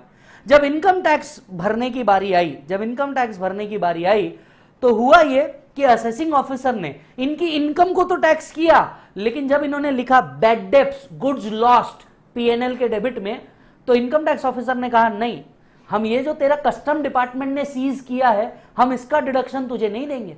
टीए कुरैशी बोला वाह मस्त मस्त इनकम टैक्स डिपार्टमेंट मस्त।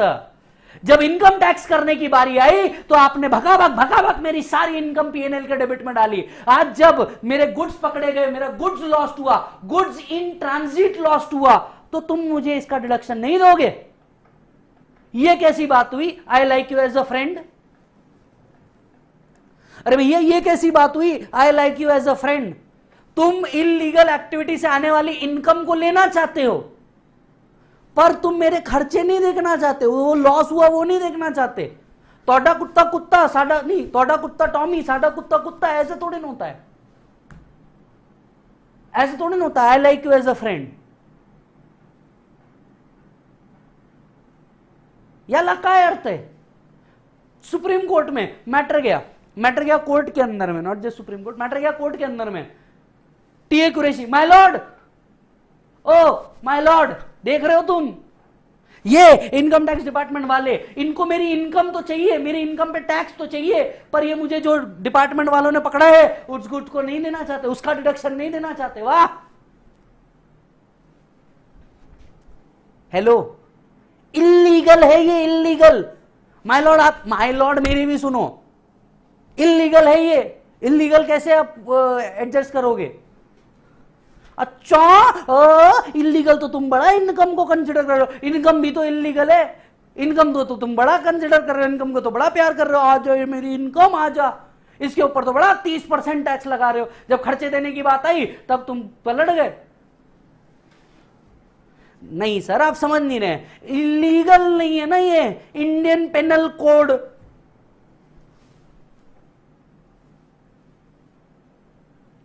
चुनौतियों का सामना करो कभी जीवन में। कैसी बातें कर रहे हो? तुम्हें मेरी इनकम तो चाहिए, पर तुम उसके ऊपर खर्चा नहीं रखना चाहते। माय लॉर्ड ये गलत है, आई ऑब्जेक्ट। देखो ऐसा करना ना, मैं नहीं खेल रहा, नहीं ऐसा करना मैं नहीं खेल रहा, हट, नहीं ये क्या बात हुई? आपको इनकम कंसिडर करना है, आप मेरे खर्चे नहीं कंसिडर करोगे। सुप्रीम कोर्ट ने कहा अरे भाई ये चिल, ये क्या है, मैं नहीं खेल रहा, आपको गेम खेल रहे हैं यहां पे, रुक ठहरो जरा, ऐसे नहीं होता है। तो एक काम कर, तेरी इनकम कंसिडर हुई है, डिपार्टमेंट इसकी इनकम कंसिडर हुई है। यस माय लॉर्ड, इनकम तो हम लेंगे, बिकॉज ये कैपिटल रिसीट नहीं है, ना ये लोन है, ना ये लाइबिलिटी है, ना ये कैपिटल है, ना ये पर्सनल इफेक्ट है, तो इनको छोड़ के जितनी रिसीट है वो रेवेन्यू रिसीट बन गई, and revenue receipt are always chargeable to tax. तो क्या गलत बोल रहा है वो आदमी? क्या गलत बोल रहा है आदमी? तुम इनकम भी कंसिडर मत करो, वो खर्चे भी नहीं डालेगा। आज अगर एक नॉर्मल बिजनेसमैन होता और उसके गुड्स आते आते मान लो ट्रक पलट जाता, तो वो गुड्स इन ट्रांजिट का लॉस तो रिकॉर्ड करता पीएनएल के अंदर में। इसके केस में गुड्स सीज हुए हैं, वो कर रहा है, क्या गलत हुआ? पर माय लॉर्ड आप समझ नहीं रहे, आप उस व्यक्ति का साथ दे रहे हैं जो इलीगल एक्टिविटी कर रहा है आपका देश में। ए भाई सुन, मैं जज हूं, जज को मत सिखाओ क्या गलत है क्या सही है। तुम जो कर रहे हो वो सही है क्या? वो इलीगल है, वो इंडियन पेनल कोड देखते बैठेगा, बाप को ज्ञान मत सिखाओ तुम, वो उधर देखते बैठेगा। उसके लिए एक सेपरेट कानून बना है लीगल इलीगल के लिए, इसे दूसरे लॉ के अंदर में फंसाया जाएगा। तुम सिर्फ इनकम टैक्स की बात करो, इनकम टैक्स में तुम सही कर रहे हो क्या कि तुम इसकी इनकम तो कंसिडर कर रहे हो, खर्चे नहीं। जाहिर सी बात थी, डिपार्टमेंट हारा। डिपार्टमेंट ने बोला चलो ठीक है सर, हम इसका खर्चा भी कंसिडर करते हैं और अब इसकी इनकम को टैक्स किया जाएगा। ये वो केस लॉ था जिसने इंडियन हिस्ट्री को बदल के रख दिया और इस बात को क्लैरिफाई कर दिया कि income tax has nothing to do with legal or illegal. Income tax income पे ही मरता है और इनकम पे ही कलेक्ट करता है। उम्मीद करता हूं आप सबको बहुत मजा आ रहा होगा। वैसे भी आप लोग के हंसी वाले कमेंट्स देख के मुझे समझ में आ गया कि साहब आपको ये केस जबरदस्त, यहां नहीं यहां गुस्सा होगा, इस बात की गारंटी मैं ले लेता हूं, बराबर है। So is it legal or illegal? तो सुल्तान मिर्जा वाला जो केस था हमारा, मुझे ड्रग दो ड्रग दो ड्रग दो वाला जो केस था, ये सारे पॉइंट अब आपको क्लियर हो गए होंगे। देखिए इंडियन पेनल कोड एक लॉ है जो उसके लीगैलिटी, उसके इशू को हैंडल करेगा। इनकम टैक्स सिर्फ इनकम करता है और इनकम पे ही मरता है और वो इनकम पे ही फोकस करेगा। गेटिंग इट और नॉट? चलिए सर, सो वापस आ जाइए। इलीगल एक्टिविटी से भी कोई पैसा कमाया, अपने आप से वापस सवाल पूछिए, is it loan? No. Is it liability? No. Is it capital? No. Is it personal effect? No. तो बस all receipts which are not capital receipt, all receipts which are not capital receipts are revenue receipt.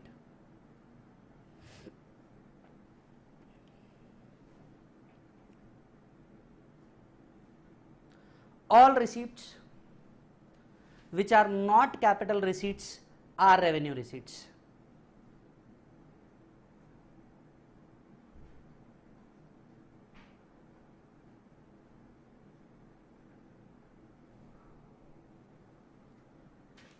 Done मालिक?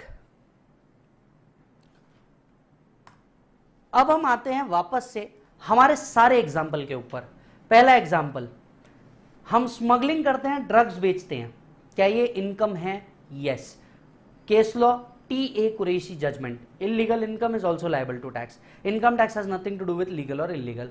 हमने कोई game खेला, कोई lottery, gambling करी, batting करी, क्या इसके अंदर में भी टैक्स आएगा? देखिए ये बात अलग है कि ये कौन बताएगा, कौन इसे अपनी इनकम शो करेगा, ये सब अलग विषय है। क्या ये इनकम है? आंसर इज यस, बराबर है। तीसरा, रास्ते से जा रहा था, भेलपुरी खा रहा था, अचानक 2000 का नोट दिखा, उठाया, जेब में डाल दिया, क्या ये मेरी इनकम है? इसका जवाब, क्या ये रेवेन्यू रिसीट है? आंसर अगर आपका यस आ जाता है तो yes it is an income. क्या ये लोन है? नहीं। लाइबिलिटी है? नहीं। कैपिटल रिसीट्स है? नहीं। पर्सनल इफेक्ट है? नहीं। बस ये रेवेन्यू रिसीट बन गया। Revenue receipts are always chargeable to tax. Revenue receipts are always chargeable to tax. फिर मंदिर और गुफाओं में जाकर के जो आप अमाउंट देते हो, ये तो हमने इनकम के डेफिनेशन के अंदर ही पढ़ लिया। किसी को गिफ्ट देते हो, यस, ये हमने इनकम के डेफिनेशन के अंदर ही पढ़ लिया, राइट। एक और एग्जांपल था, सोने का दांत निकाला, बेच मारा, पैसे आए, क्या ये मेरी इनकम है? अब जरा सोच के देखिए, दांत एक पर्सनल इफेक्ट हुआ, इसके ऊपर टैक्स लगना चाहिए क्या? नहीं। पर सोने का दांत मैंने आपसे वर्ड यूज किया, this is one of the exception to personal effect, जो आप कैपिटल गेन में देखोगे कि यस, अगर यही नॉर्मल दांत होता या लेट्स से कोई और ऑर्नामेंट से बना होता which is not comprising of any gold, jewellery, Boolean, तो हम इसके ऊपर टैक्स नहीं लगाते क्योंकि पर्सनल इफेक्ट होता, अदरवाइज इसके ऊपर टैक्स होता। मैंने मेरी किडनी निकाली, बेच मारी, पैसे आए, क्या ये मेरी इनकम है? Answer is no, personal effect. Kidney बेचना लीगल है या इलीगल है, हम इस पर बात ही नहीं कर रहे, क्योंकि अब आप ये पॉइंट को अपने दिमाग में बैठा लीजिए, लीगल है इलीगल है, इससे हमारा कोई लेन देन नहीं है। किडनी निकाल के बेच मारी, क्या इसके ऊपर टैक्स आ सकता है क्या? इनकम टैक्स में नहीं। क्यों? पर्सनल इफेक्ट है। आपने अपने घर का रद्दी, सोफा, टीवी एंड अदर चीजें बेची, क्या इसके ऊपर कभी टैक्स आ सकता है? नहीं। क्यों? पर्सनल इफेक्ट है। पर्सनल इफेक्ट्स के ऊपर कभी भी टैक्स नहीं आ सकता, इस बात को आपको याद रखना होगा। बाकी सारे रिसीट रेवेन्यू रिसीट है, कोई प्रॉब्लम नहीं। इसके अलावा आप इनकम के डेफिनेशन को भले ही पढ़ लीजिए, डेफिनेशन याद रखने की जरूरत नहीं, बट अब आपको मैंने एक बहुत सिंपल सा फॉर्मूला दे दिया है कि कभी भी पैसा आया तो अब इसमें n नंबर ऑफ एग्जाम्पल बन सकते हैं। चलिए अब आपसे एक सवाल पूछता हूं, सभी से एक सवाल पूछता हूं। कैपिटल रिसीट, रेवेन्यू रिसीट समझ में आ गया। अब आपसे एक सवाल पूछता हूं, कितने सोर्सेज ऑफ इनकम है? आपका समय शुरू होता है अब। प्रफुल्ल साबू जी, मैंने आपका सवाल सुन लिया, आपको सवालों के लिए मैं जवाब के लिए कुछ टाइम दूंगा, प्लीज उस टाइम पूछिए। सोर्सेज ऑफ इनकम कितने हैं? जल्दी जल्दी बताएं। चलिए, कुछ लोग पढ़ के आए हैं, 5 बोल रहे हैं।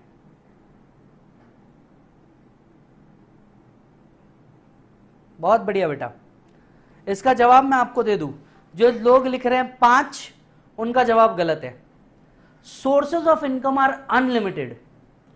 इनकम टैक्स में वो 5 हेड में क्लासिफाई किए जाते हैं। जवाब क्या था? जरा ध्यान से सुनिए, सवाल क्या था? सोर्सेज ऑफ इनकम कितने हैं? Sources of income are unlimited. Income कैसे भी कमाई जा सकती है, कुछ भी करके इनकम कमाई जा सकती है। लीगल है इलीगल है इस बारे में मैं बात नहीं कर रहा हूं। Sources of income are unlimited. These are classified in 5 heads. इसे 5 हेड में क्लासिफाई किया जाता है। इसे 5 हेड में क्या किया जाता है? क्लासिफाई किया जाता है। जरा ध्यान से सुनिएगा। Sources of income are unlimited. These are classified in 5 heads as per section 14। और ऐसा करने के लिए सेक्शन 14 कहता है। तो sources of income are unlimited, these are classified in 5 heads. Now what are the 5 heads? Salary, house property,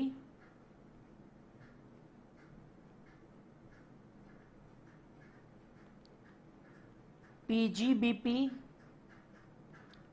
that is profit and gains,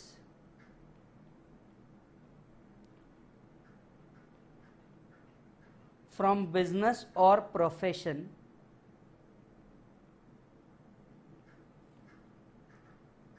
fourth capital gains,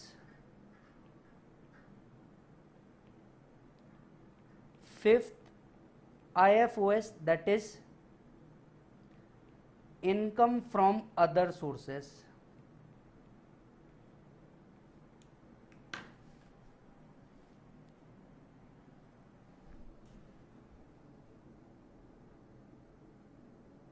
salary, house property, PGBP, capital gains, IFOS, income from other sources.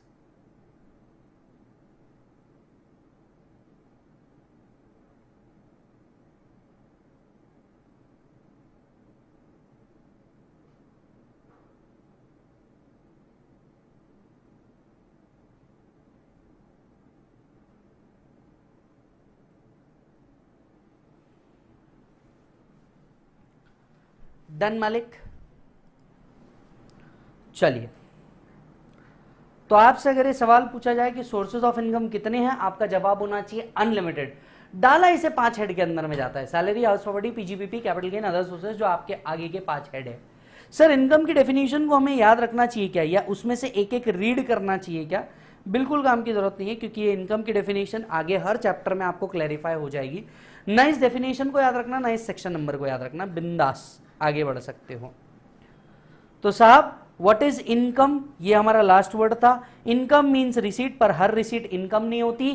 Capital receipt, revenue receipt, capital receipt are always chargeable to tax? No, they are not chargeable to tax unless specifically taxable. But जो receipt capital receipt नहीं है वो revenue receipt है, and revenue receipts are always chargeable to tax unless deduction or exemption is available. O my god, यहां से हमें 2 word और मिल गए, डिडक्शन और एग्जम्पशन। यहां से हमें 2 वर्ड और मिल गए, डिडक्शन और एग्जम्पशन। तो आइए फटाफट बात करते हैं डिडक्शन और एग्जम्पशन क्या है। आपको तो पता है, मैं तो बड़ा एवरेज बच्चा हूं, मुझे तो पहली बार समझ में आया ये वर्ड। तो 2 नए वर्ड हमारी जिंदगी में आ गए, एक हो गया डिडक्शन, दूसरा हो गया एग्जम्पशन। कहां से मिला हमें? हमें इनकम से मिला। और 2 वर्ड, ये डिडक्शन मतलब क्या होता है, ये एग्जम्पशन मतलब क्या होता है?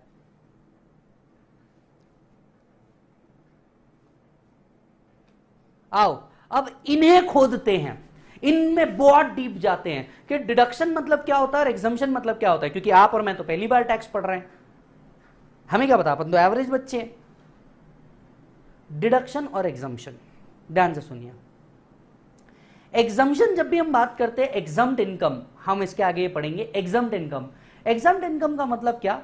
कुछ इनकम ऐसी है जिनके ऊपर इनकम टैक्स ही नहीं लेना चाहता, उसे इनकम मानना ही नहीं चाहता, उसे एग्जम्प्ट कैटेगरी में रख देता है, उसे एग्जम्प्ट कैटेगरी में रख देता है। अब इसके मल्टीपल लॉजिक्स, मल्टीपल मोटिवेशन हो सकते हैं। वो स्ट्रेट अवे कहता है मुझे इन चीजों से चाहिए ही नहीं tax.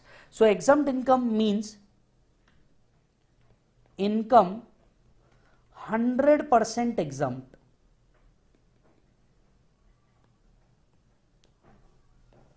all such income which are exempt are covered under section 10. Section 10 नाम का एक सेक्शन है, सेक्शन 54 नाम का एक सेक्शन है। ये वो दो सेक्शन है जिनमें एक लिस्ट लिखी हुई है कि कौन कौन सी इनकम पे हम टैक्स नहीं लेंगे। पहले इतना लिख लीजिए, income means 100% income.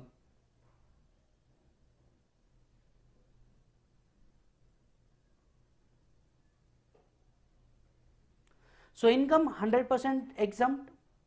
All such income which are exempt are covered under section 10 and 54.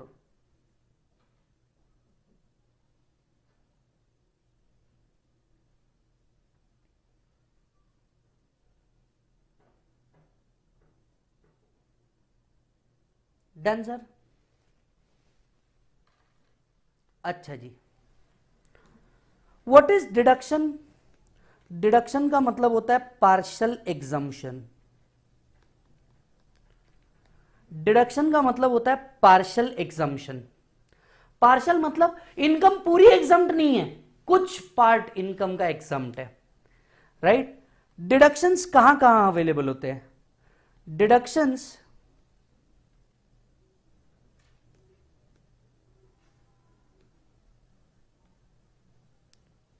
Deduction are available headwise and out of total income. Deduction दो तरफ से मिलते हैं। एक, जब आप इंडिविजुअली हेड कंप्यूट करते हो, salary, house property, PGBP, capital gain, other sources, उनमें से भी कुछ डिडक्शन मिलते हैं जिसे हम कहते हैं हेडवाइज डिडक्शन, और कुछ आपकी टोटल इनकम से मिलते हैं जिसे हम कवर करते हैं section 80C to 80U।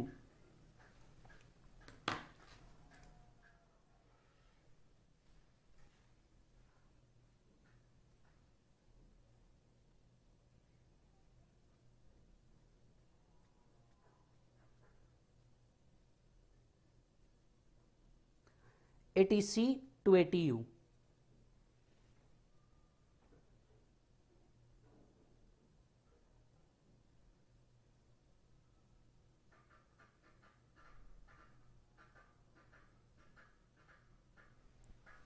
Done sir?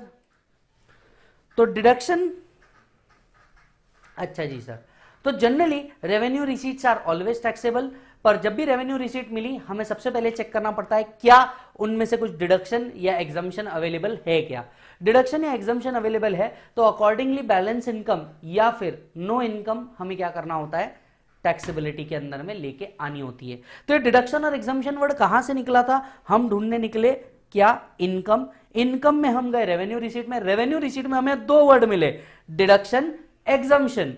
हम डिडक्शन और एग्जम्पशन ढूंढने निकल गए, हमें पता चला सेक्शन 10 और 54 एक लिस्ट कवर करते हैं जिसमें वो सारी इनकम कवर होती है जो एग्जम्प्ट है। डिडक्शन के अंदर में हम क्या कवर करते हैं? डिडक्शन में हमें दिखता है कि हेडवाइज भी डिडक्शन अवेलेबल है और टोटल इनकम से भी डिडक्शन अवेलेबल है, तो हमें वो भी कंसिडर करना होता है। गेटिंग इट मालिक? यस। अच्छा जी सर, जब इनकम टैक्स में हो तो एक और चीज पढ़ लो, gross total income, total income, ये वर्ड और डालो, ग्रॉस टोटल इनकम, जिसे हम प्यार से कह सकते हैं जीटीआई, इसे हम प्यार से कह सकते हैं टीआई।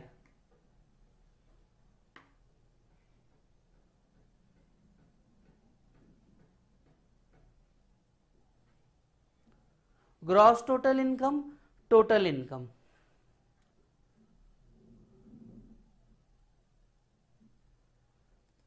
चलिए, ग्रॉस टोटल इनकम मतलब क्या होता है बेटा? Gross total income, income of all 5 heads after clubbing and set of.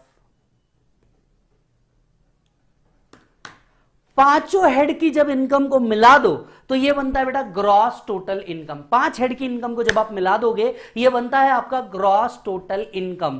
पांच head, salary, house property, PGBP, capital gain, other sources, इन पांचों को मिला दो तो जो टोटल आती है इस टोटल को हम कहते हैं ग्रॉस टोटल इनकम। इसमें क्लबिंग और सेट ऑफ को भी एडजस्ट किया जाता है। क्या होता है पता चलेगा आगे। क्लबिंग और सेट ऑफ वर्ड मैंने अभी तक आपको पढ़ाया नहीं है। So what is gross total income? पांच हेड की इनकम को अगर मिला दो तो इसे हम क्या कहेंगे? Gross total income. अच्छा जी sir, sir gross total income के बाद ये टोटल इनकम क्या है? ग्रॉस टोटल इनकम में से अगर आप माइनस कर दो डिडक्शन, अगर आप क्या माइनस कर दो? डिडक्शन माइनस कर दो, तो जो बचता है उसे हम कहते हैं total income. So what is total income? Gross total income minus deduction.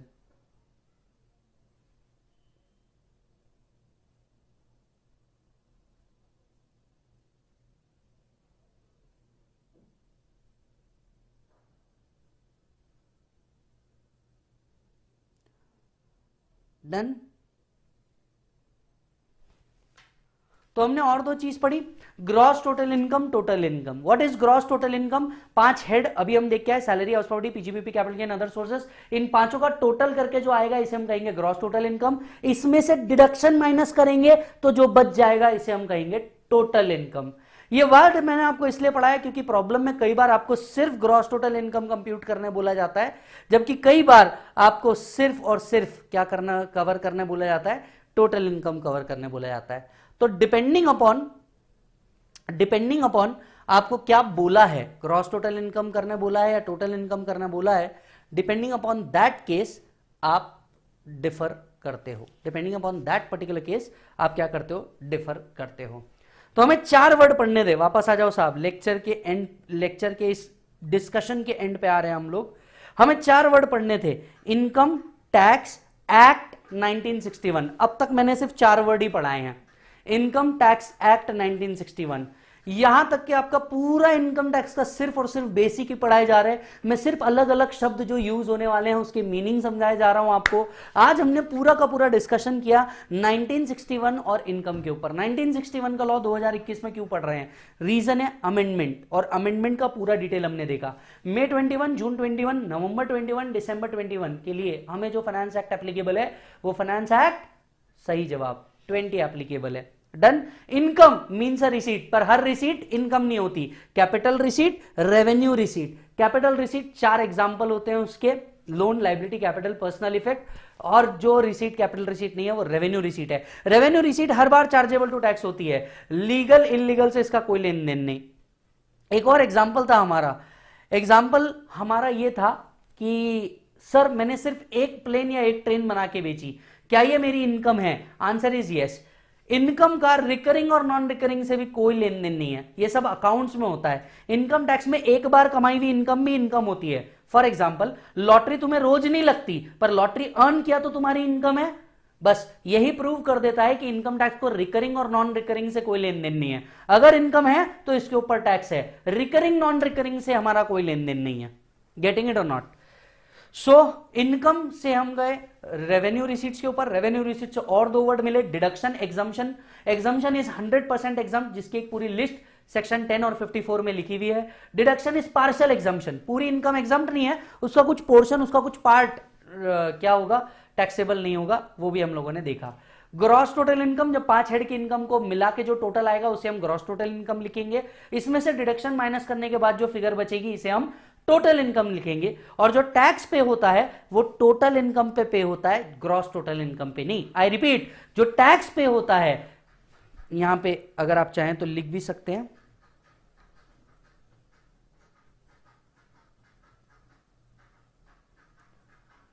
वहां पे आप चाहो तो लिख भी सकते हो, we pay tax on total income.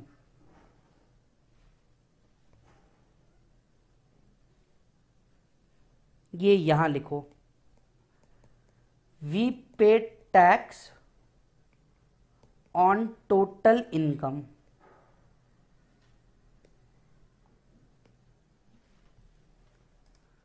We pay tax on total income.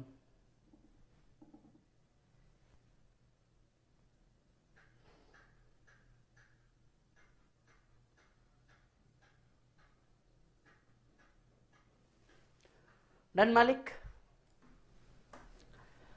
Yes. चार वर्ड पढ़े हैं साहब अभी तक के, सिर्फ चार के ऊपर मैं गया नहीं हूं। इनकम टैक्स मैंने अब तक चालू नहीं किया, एक सेक्शन नहीं पढ़ाया आपको अब तक इनकम टैक्स का। और आप देख सकते हैं अब तक के मैं आपको सिर्फ बेसिक, मेरा लॉजिक बड़ा क्लियर है यार। मैं एवरेज बच्चा रहा हूं और मुझे लगता है ना कि मैंने हर चीज जीरो से पढ़नी चाहिए, और आप तो पहली बार इनकम टैक्स पढ़ रहे हो यार। यही फास्ट ट्रैक बैच होता, माइंड में मैं इतना डिटेल डीप डिस्कशन में नहीं जाता। फास्ट ट्रैक बैच के अंदर में हम इतना डिटेल डिस्कशन में नहीं जाते, क्योंकि हमें पता होता है बच्चा एक बार इसे पढ़ चुका होता है या इस बारे में उसको हल्का बहुत थोड़ा बहुत आइडिया होगा, तो हम फास्ट ट्रैक्स में इतने डीप में नहीं जाते। रेगुलर में हमें जाना होता है क्योंकि हमें पता होता है बच्चा पहली बार पढ़ रहा है, तो इस बात को हम ध्यान रखते हैं। गेटिंग इट और नॉट मालिक? So that's it. अब आपका ले लेता हूं मैं क्वेरी सेशन। कल के लेक्चर के अंदर में ध्यान से सुनना, एवरीबॉडी ध्यान से सुनना, कल के लेक्चर में कैलकुलेटर मैंडेटरी रहेगा। अब तक जितना पढ़ा है पढ़ के आना। अब मैं ले लेता हूं साहब आपकी क्वेरीज को। एवरीबॉडी नाउ आप मुझसे क्वेरी पूछ सकते हैं, मैंने सामने रख दिया है फोन को। अब आप पूछिए सर क्वेरीज। आपको समझ में आ रहा है क्या, पहले तो मुझे ये बता दीजिए ताकि मैं इंश्योर हो जाऊं। सबसे पहली बात, वीडियो क्वालिटी के ऊपर मैं बात कर लेता हूं। वीडियो क्वालिटी के ऊपर मैं आपको कह देता हूं कि सर वी आर वर्किंग। हमने कल भी देखा, क्योंकि हमें कल भी ये क्वेरी आ गई थी, तो हमने कल भी देखा, आज भी हम लोग इसके ऊपर ध्यान देंगे। बट हो सकता है कि ये एक दो दिन का टेक्निकल ग्लिच हो, क्योंकि हम लोग भी लाइव ले रहे हैं, तो एक दो दिन का टेक्निकल ग्लिच हो सकता है, बट हम उसके ऊपर वर्क कर रहे हैं। ठीक है सर। एक सवाल तुषार का है, अगर मनी लेंडर ने गुड्स सेल किया स्पेशल राइट्स की वजह से after the due date of loan, वो कौन सी रिसीट हुई? वो उसका बिजनेस है, बिजनेस रिसीट हुई बेटा। जबरदस्त लग रहा है आपको लोग को लेक्चर, मालिक फुल रिस्पेक्ट।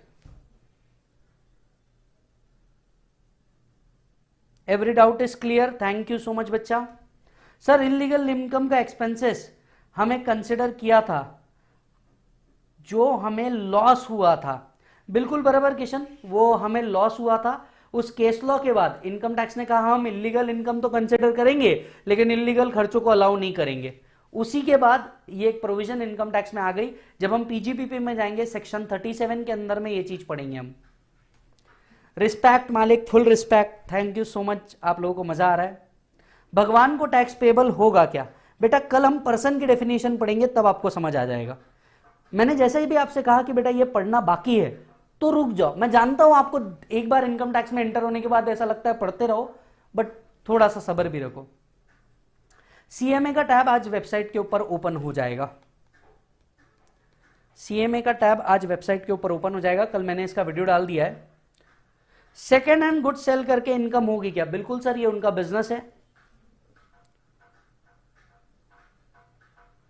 सर 500 में सारे सब्जेक्ट्स की बुक मिलेगी क्या? आप बेटा वेबसाइट देख लीजिए, अगर ये ऑफर होगा तो कंफर्म ले लीजिए, कोई प्रॉब्लम नहीं है। सो तारा पान सेंटर औरंगाबाद, मालिक thank you, you are the best, thank you Anuja बेटा। सर एग्जाम में अंडर सेक्शन यूज कर सकते क्या? अवॉइड कीजिए, ये मत यूज कीजिए। अंडर सेक्शन पूरा लिखिए, बट वो लिखते वक्त फुल स्पीड में हम उसको वैसा यूज करते हैं। हालांकि कभी इसके ऊपर क्वेश्चन नहीं उठाया इंस्टीट्यूट ने। कोरा 2020 वो कारो है बेटा, पहले सही लिखना सीखो, उस बारे में आप प्लीज ऑडिट टीचर से बात कीजिए।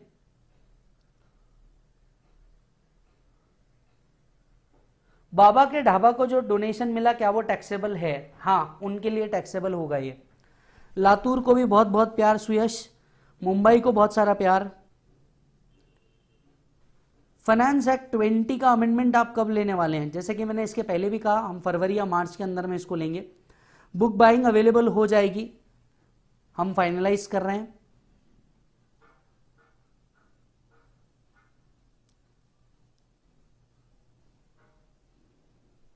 इसके अलावा आज का सब्जेक्ट रिलेटेड कोई doubt please ask me. Delhi को बहुत सारा प्यार बेटा।